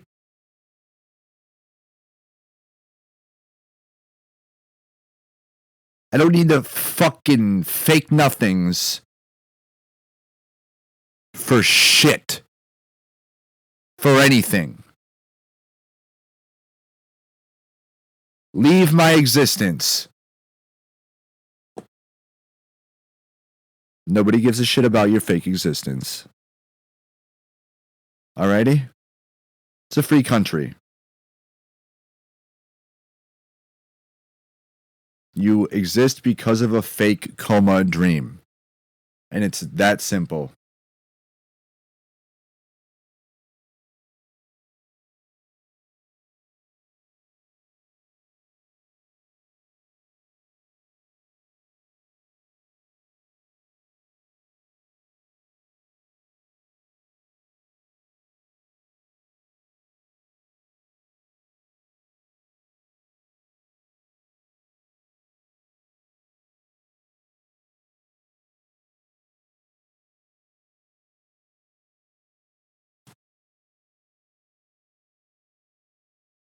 Anyways, so just on those 9 bets, if you put it all in a parlay and you bet like literally fucking like $2 on a 9-leg parlay it would pay out $1,521.01. So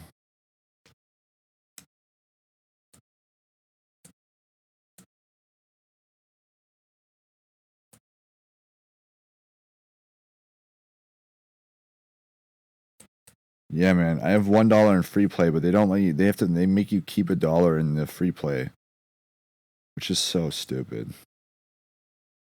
Or maybe not. I'm gonna take maybe 1 or 2 of these off just to be.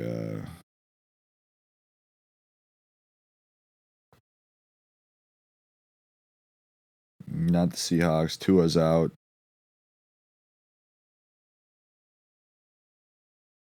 Huh. Not the Browns. I'm not fucking taking the Browns against the Giants off. No, I'm confident in all these bets.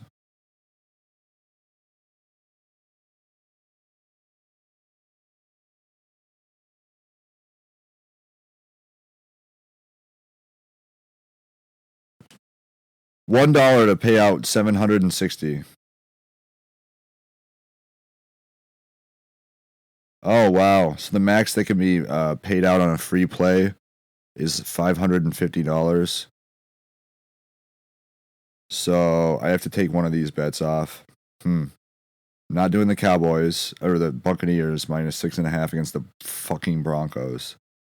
I'm not doing the Jets at -6. Not doing the Browns -6.5.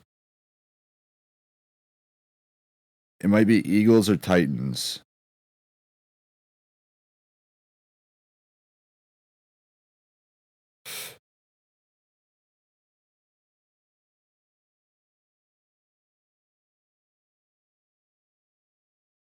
No Cooper Kupp. I'm gonna take off the Rams. Yeah. It just went from like over $700 to paying out to 202. Because the Rams they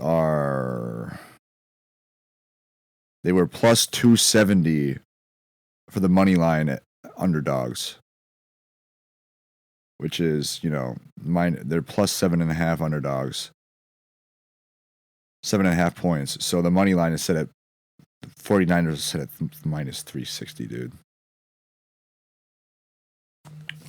No, I'm gonna put the fucking Rams back on, and I'm gonna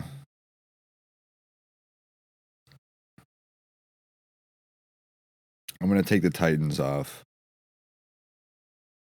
and put the Rams back.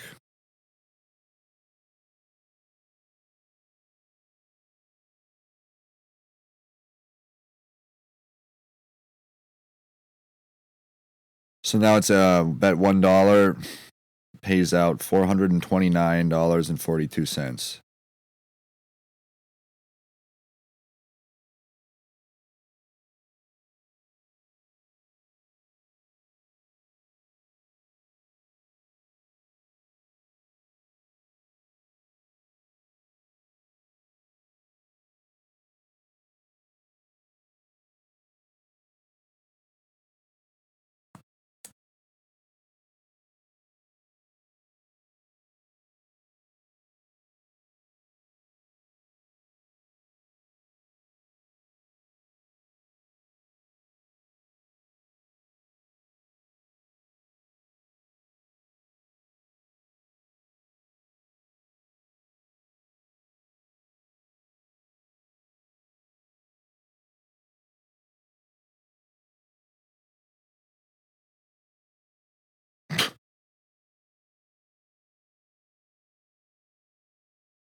Huh.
Oh, there's no insult. I'm not gonna add an insult to injury because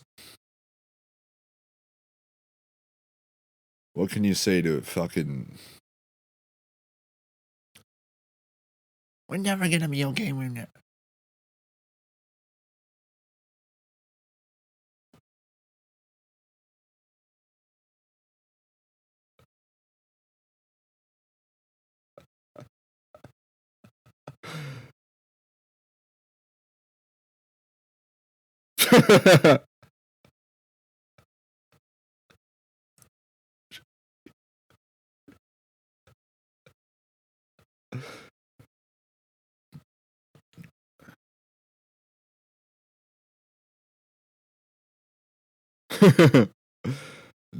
What?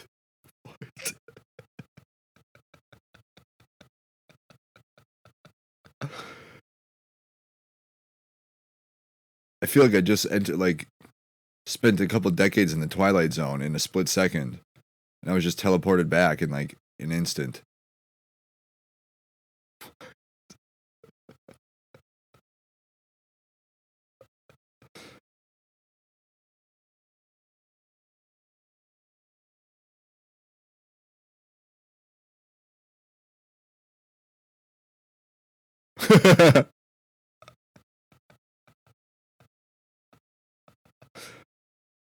Oh man. To sit on your fake metaphorical ass and give shit to a dude who was stuck in a fake coma dream, and that's because of fake research I did online. Because coma dreams aren't real. And that's what really started your fake existence.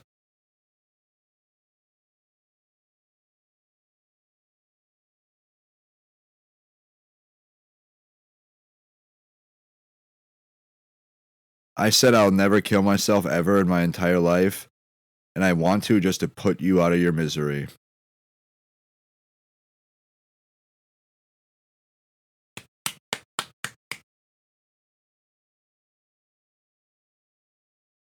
Fake misery.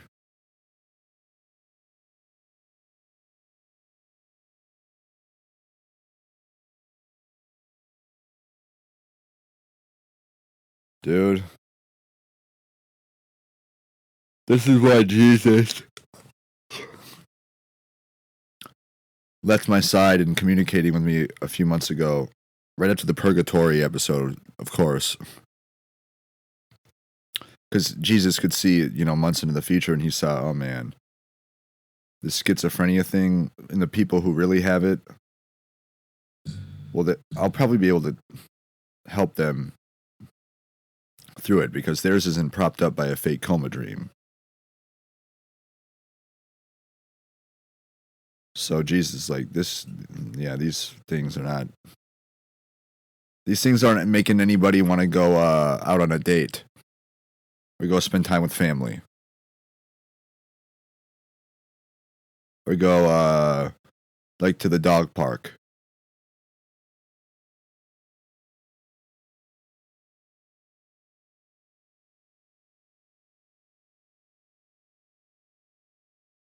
No, it makes you want to go buy a bottle of hooch though. And maybe shoot up a drug.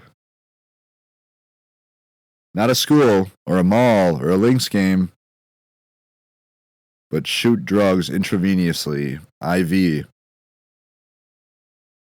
into your veins and just lay back, kick back. I wonder why.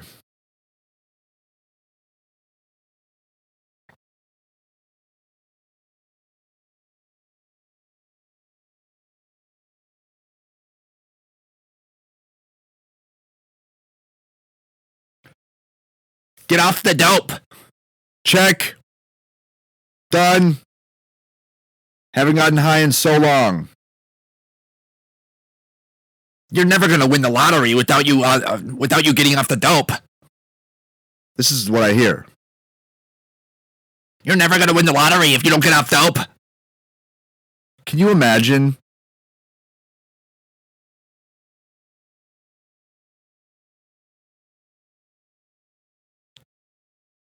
What? What the fuck are you talking about?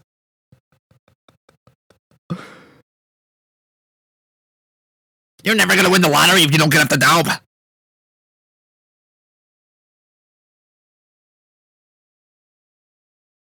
What?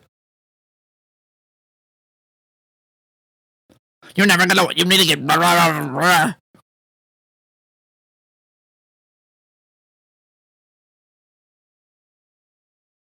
Just voices from the void screaming into nothing. Imagine thinking a human being actually gives a fuck. Even a little bit. The only reason they claim to care is because they don't give a fuck about you. They want peace of mind and silence from the insanity that has been forced upon their lives from a fake fucking coma dream. That's what they want. Well, everybody else, it's probably already gone by now. Real mental illness.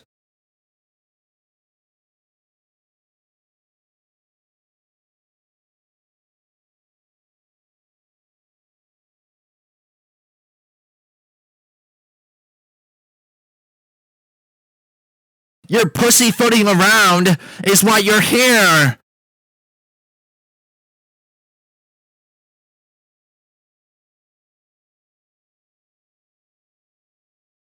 All right, we're done here.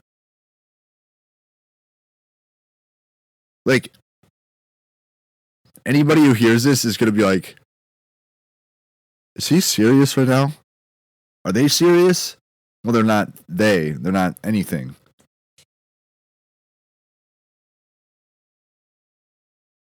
And the people listening will be like, he's doing a bit right now, right? The bit is any response that's like, people would be like, what? They're telling you to do this and do that, and they don't even exist, and they don't matter. They're not matter. They're not any kind of like chemical makeup. They're not even air molecules in the air.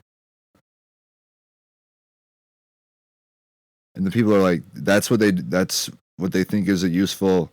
Why don't they just kill themselves? I don't know.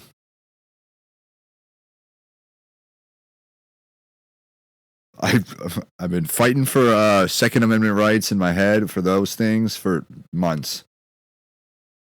Behind closed doors. Buy a gun and shoot yourself in the metaphorical fake head.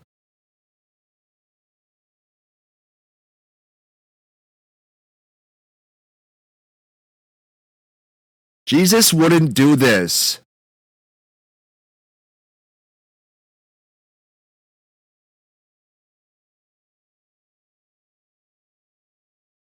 Because then it looks really sad and pathetic on you know. Then people are like, can't they come up with anything different to say? No. Not really.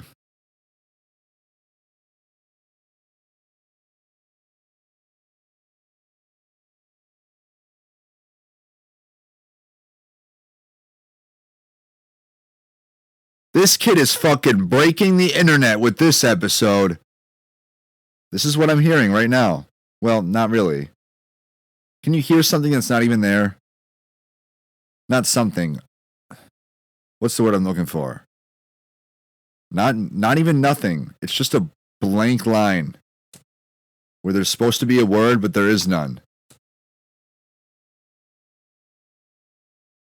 Just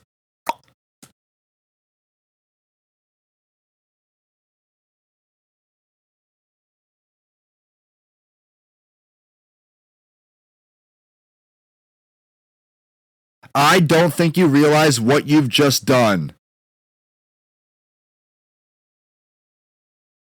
How fucking pathetic.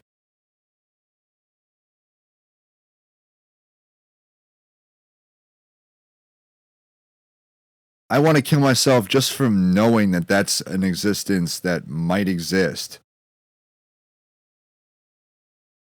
Fake existence. Fake exist. Fake might.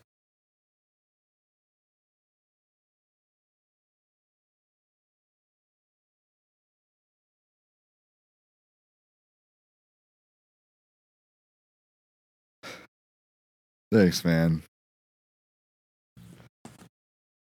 You can't get this type of riveting content anywhere else, really. Where I'd give you a winning parlay of 8 teams. 7, actually. Well, god damn it.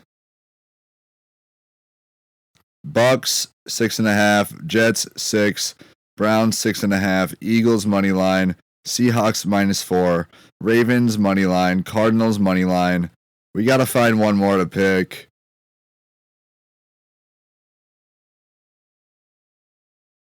I took the Rams off. Ooh, Chiefs money line. Boom. Now we're cooking with gas.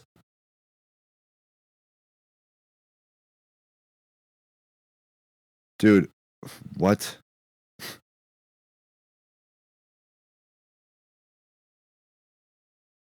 Did I think the wrong thought at the wrong time?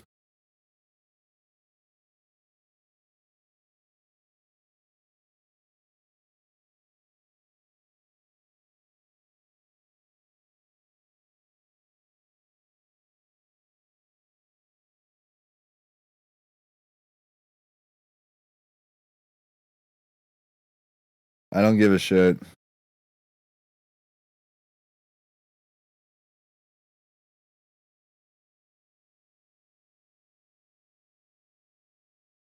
Dude, do you think people are going to listen to your podcast when you're talking to the blank spaces?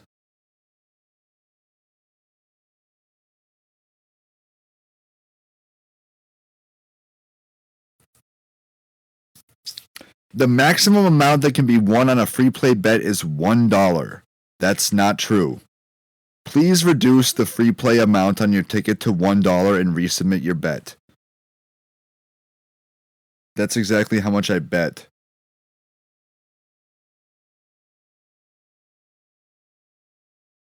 So this is the internet working its shenanigans against me. Not cool. I know this parlay is going to hit. I'm going to go 8-0 on this parlay. Turn $1 into $1.80.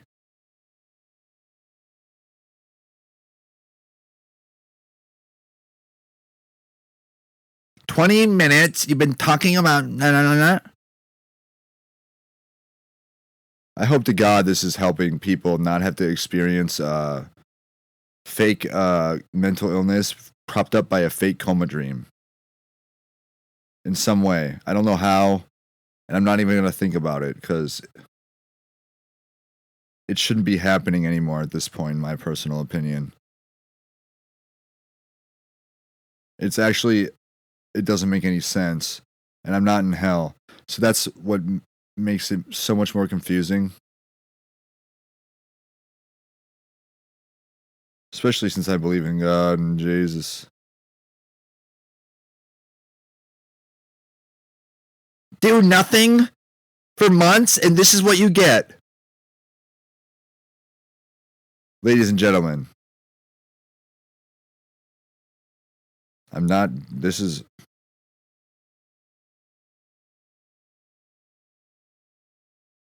unbelievable. Yeah. Not very intuitive or too much critical thinking going on. Just the same recycled garbage.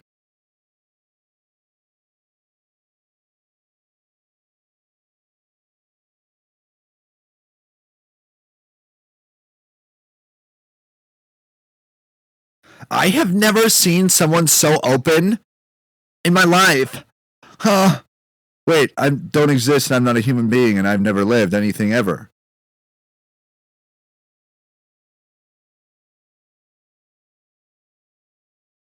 Okay.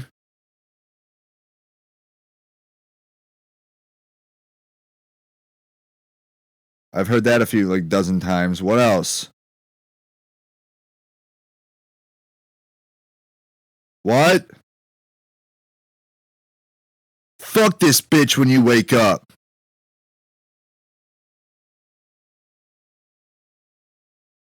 If you want to blow your brains out because you're thinking, how does Hayden deal with this? It's really not that bad. You start thinking, man, where did he come up with that real good one-liner? Fuck this bitch when you wake up.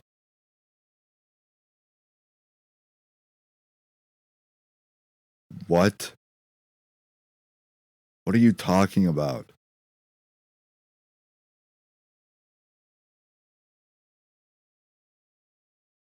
You have zero chance of getting to hell with this attitude.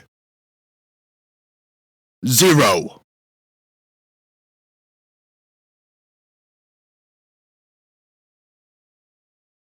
Dude, do you think I give a fuck?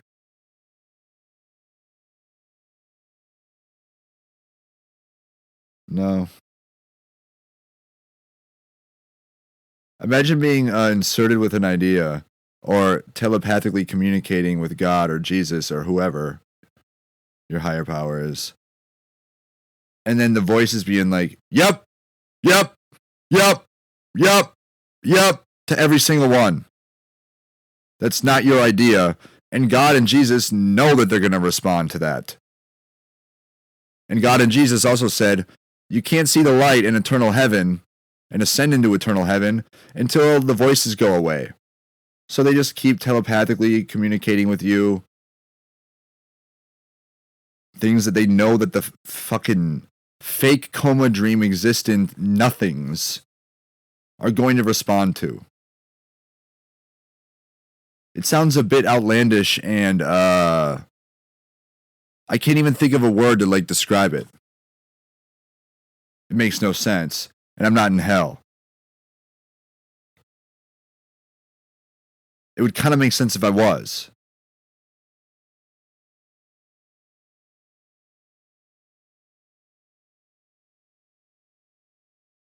Just round and round and round, day after day. It's all Hayden's fault, right? No. None of it's my fault. Get off the drugs! Then we'll start talking!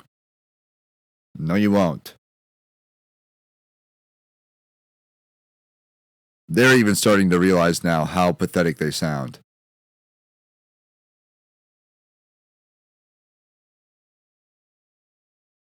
They're like, what do we do? What? We can get a gun in here?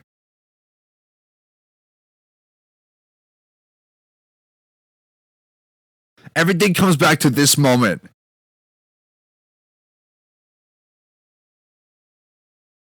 Three people just have killed themselves just from listening to the audio of this podcast. It's a joke. I'm kidding. No, three people have gotten in their cars and sped to church or a psychiatric, like a psychiatrist, or the nearest dispensary.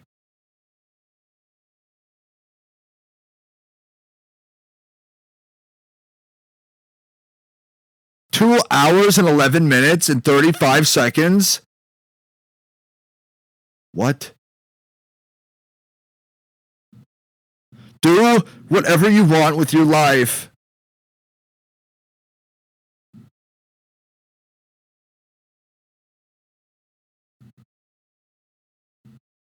Hayden, you're starting to really look like a schizophrenic patient.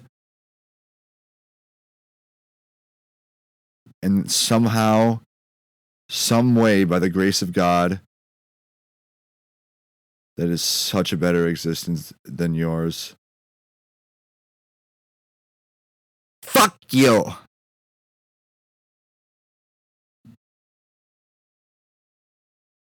God damn it.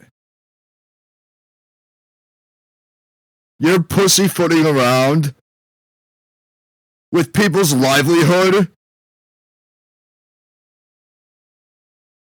Alright, now we sound retarded. That's what I've been saying for years.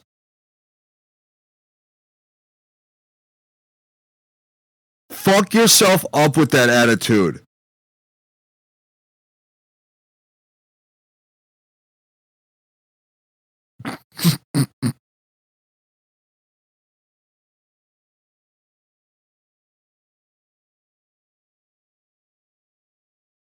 I actually think this might be the most popular episode. Yeah, you gotta save it to the very end.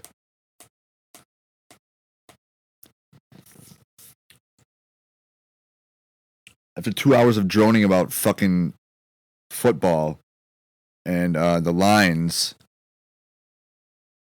40 minutes of lines from the previous week, which is already finished.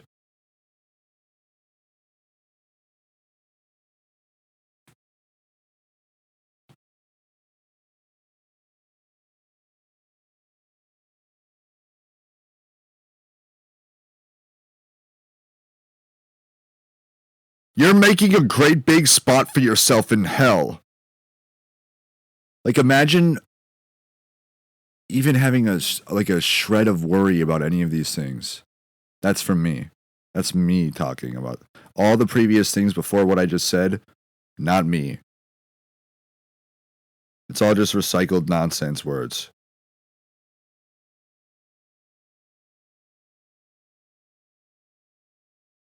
So, family, real friends.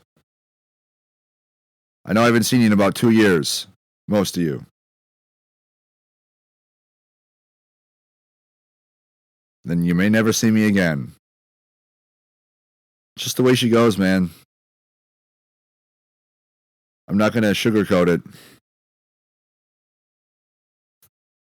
Yeah, no shit. You're an asshole. Dude, what the fuck?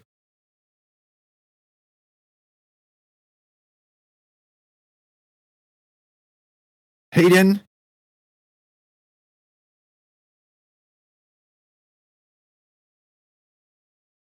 What the fuck is your problem with the voices?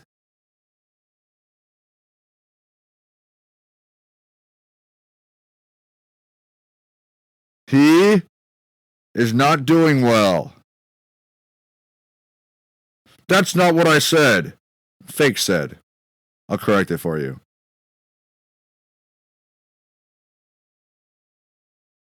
Dude, what the fuck is the point of this? Break yourself. Hit the floor.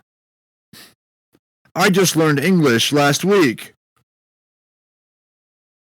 Technically, I don't even know what English is.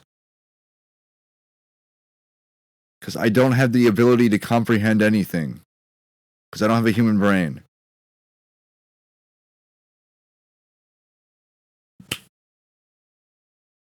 Yet they're still going. Unbelievable.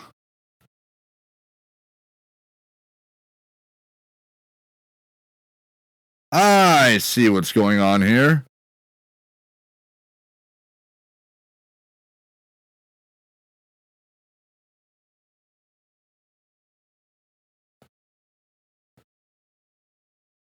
Dude, what in the hell is the point of being able to cut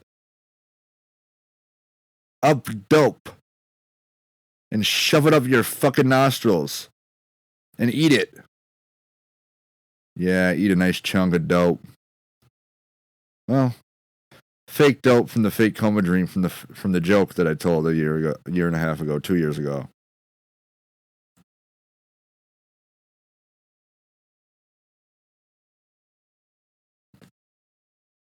There's so many coma dream, like fake coma dream things still making itself part of this reality in this world for no apparent or logical reason at all. I don't even think there is one. It's actually like absurd and insane. It's more insane than I'll ever be.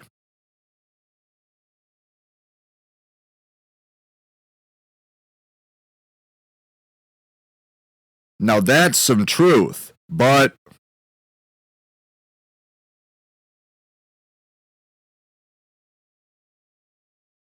we just need you to be okay with going to hell, because that's what's going to happen right now. For what? Exercising my First Amendment rights? Yup. You're going to hell now. Well, when you put it that way, do whatever you want with your life.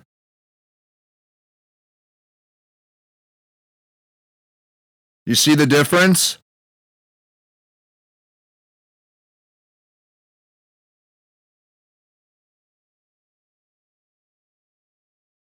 All right, so we look insane to people.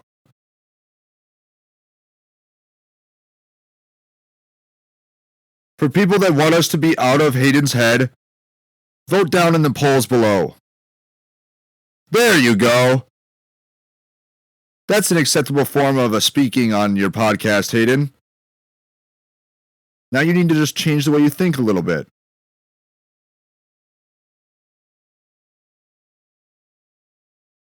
Fuck you. Fuck this bitch when you wake up. I mean, this is nonstop all day, every day for 940 days. So yeah.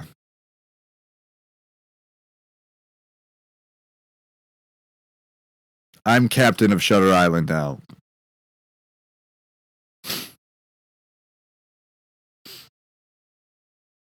Which a group of my friends outside earlier was saying the word captain over and over. Not fucking cool.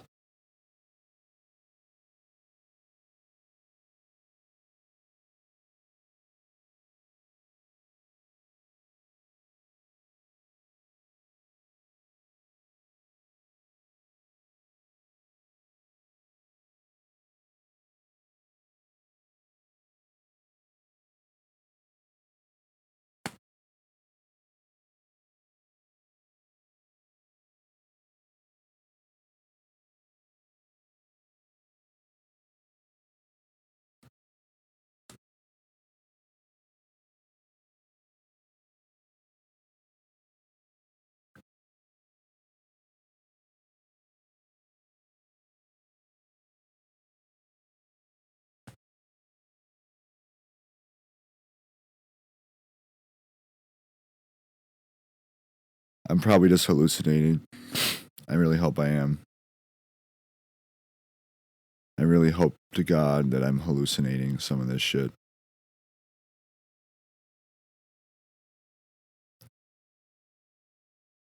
I'm not even joking.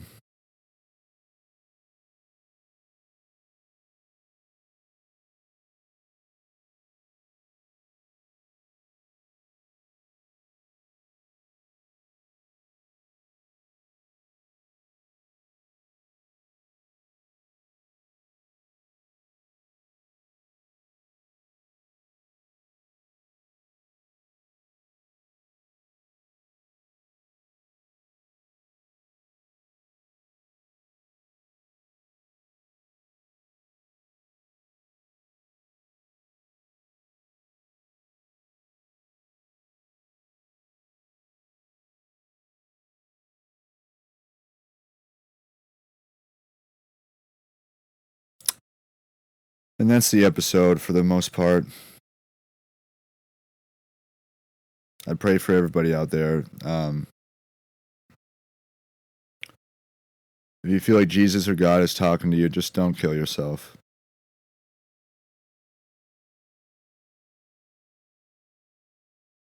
especially when shit like that's going on.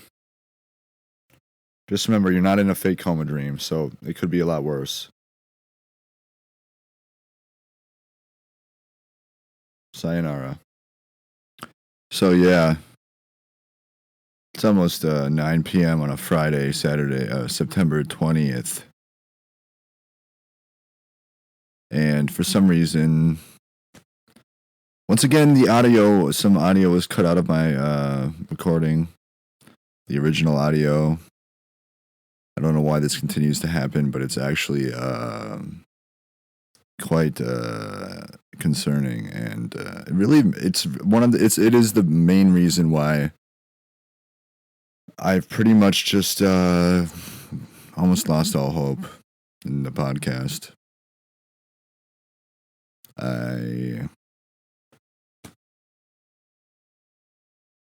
What's even the point of recording if it's being edited or whatever by AI, or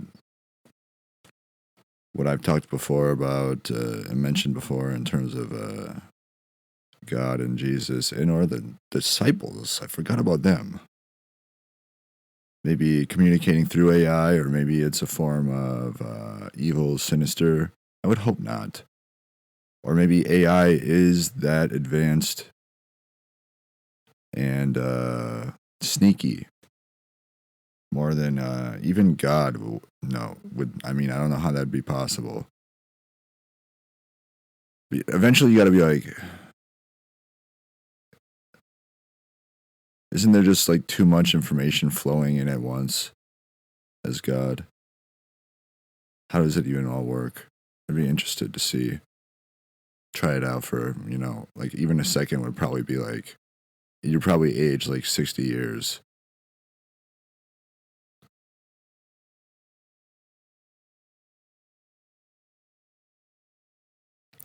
Anyway, the original audio was talking about how I may just be hallucinating all of my surroundings.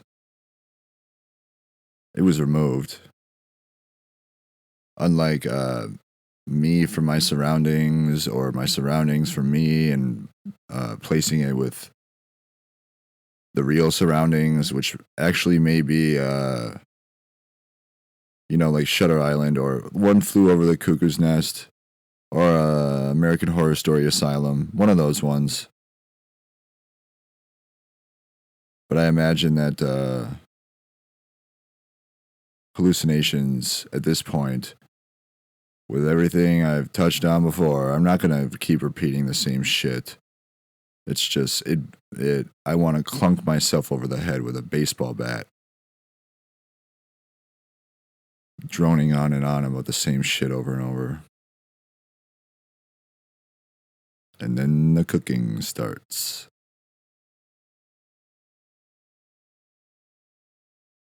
It's an intriguing world.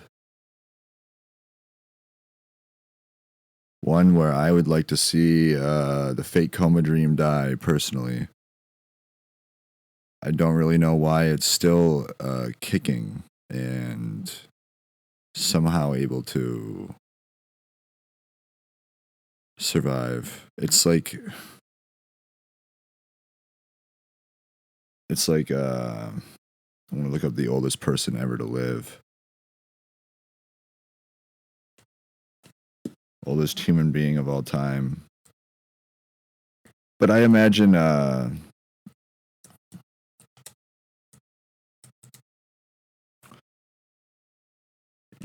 just actually, what's a crazy thing to do? This is kind of fun to do sometimes. Let me know in the comments if you've ever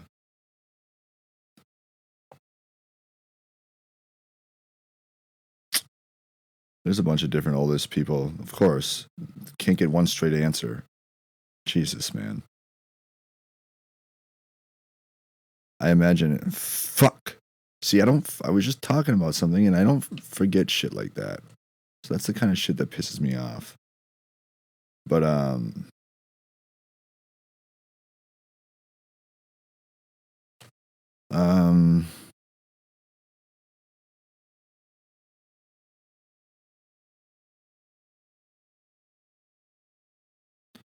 This is why the fake coma dream nothings need to leave.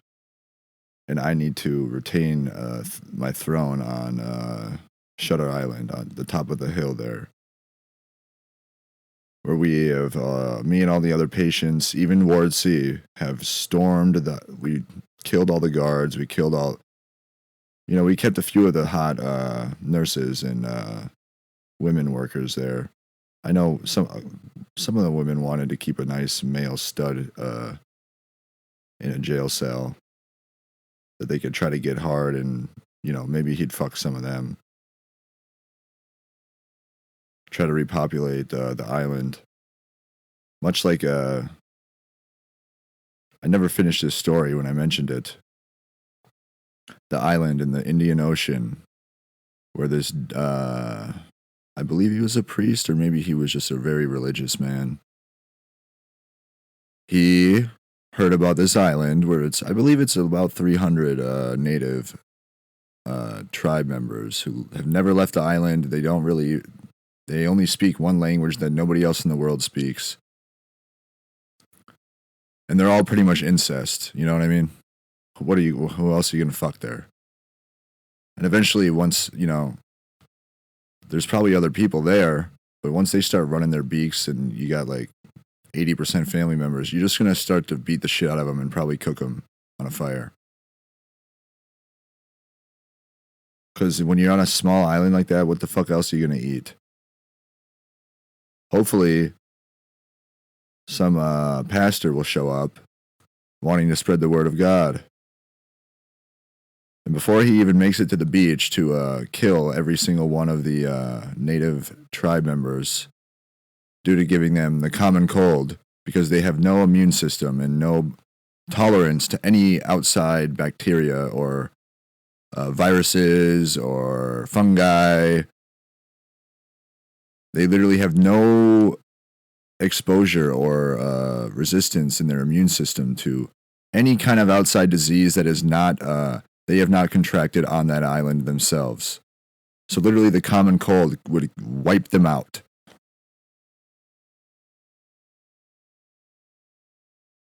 So this guy shows up to the island just wanting to share the English language version of the Bible to these native tribe members who nobody else in the world speaks their language. I guess he was going to give them a few free Bibles or something. Hopefully his dead corpse didn't give them any diseases and kill them all, because that's what would have happened. But they, shot him to death before he even got to the sand with their bow and arrows. That's what you get. Kind of a dumb fucker, huh? But it's going to be like that probably pretty here soon in my environment, my room, my empire of dirt. I miss the piss bucket. I really do miss the piss bucket. Those were the days where... See, that's how you know it's not hell.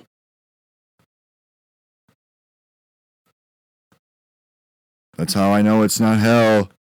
Because I believe that was after the May car accident of last year.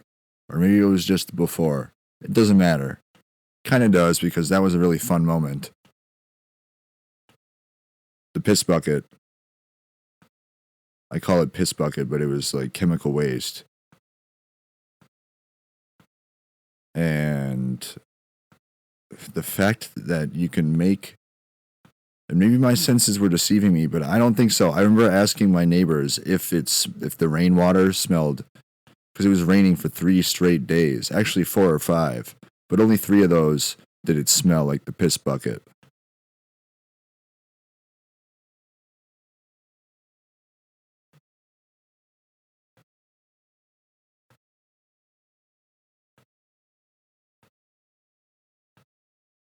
Another one. What do you got to say about that, Tobias?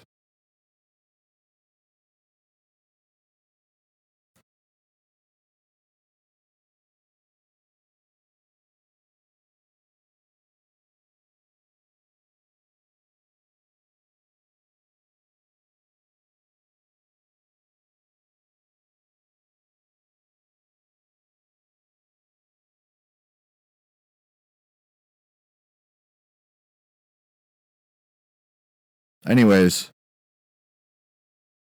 I don't want to drudge on about things of, you know, that kind of nature. Because too much of that will, what do you do at that point?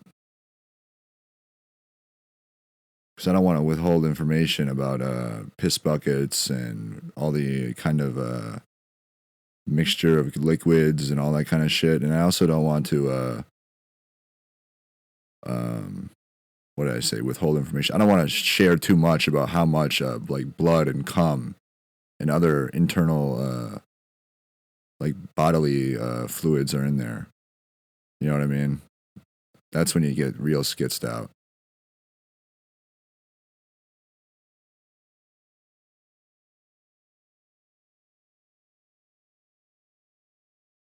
I'm just trying to, I don't even really know at this point. I don't even really know.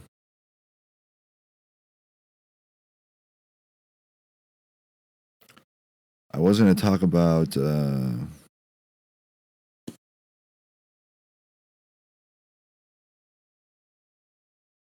what was it? I'll hit you on the next episode. Even though I have no motivation or will to even do this anymore.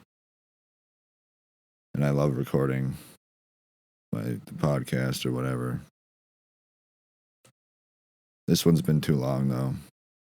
It's been going too long. The first 40 minutes are just filled with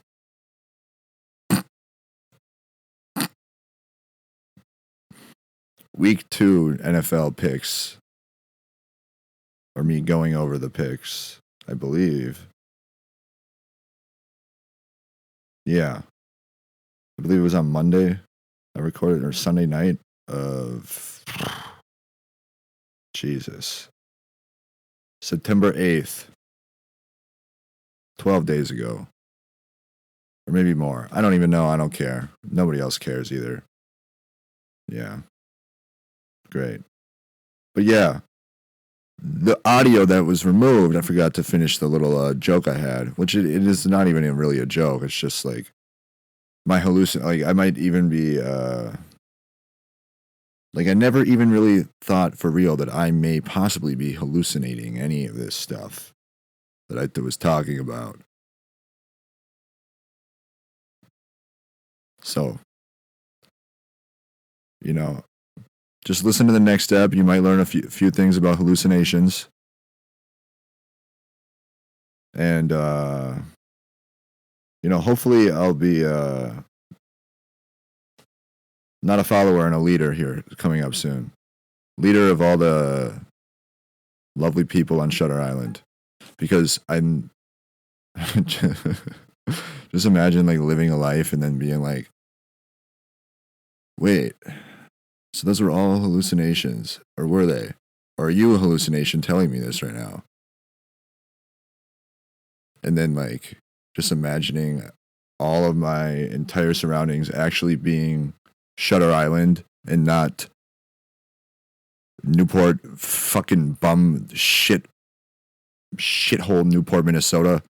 I need to get out of this fucking town so badly. I can't do it. I can't. And it's hard to like stay on the right path when you got a bunch of ne'er-do-wells across the parking lot stealing motorcycles and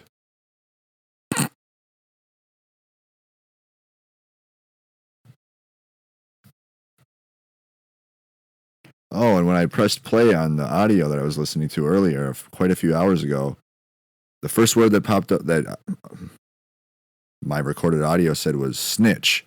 I don't remember saying that. And I re-listened to it. I don't remember saying it. I don't remember hearing it again. I bet it was referring to that moment right there.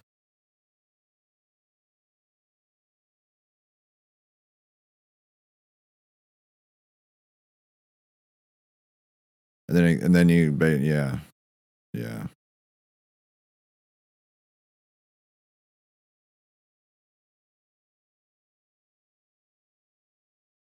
And I've also found out that the Water Circus and Dream World water parks are both not real. They're not a real place.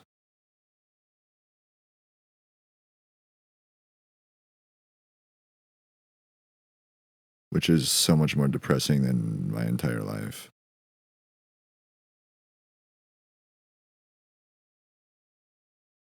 What are the people going to do now when they go to the Nike store in Albertville?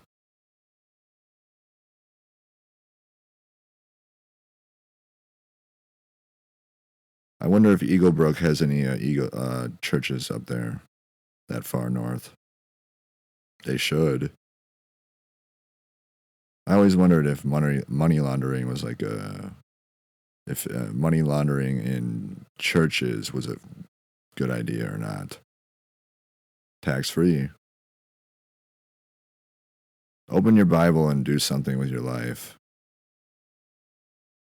before you find out that Waterworld is not a place either. And Dream Circus is closed forever. And Tim Walz is never going to legalize sports betting. And honestly, probably a good thing. Probably a good thing. Cooking in the chest. Cook, cook, cook. Heat. From what? I don't know. Probably I said a couple of sentences that weren't right.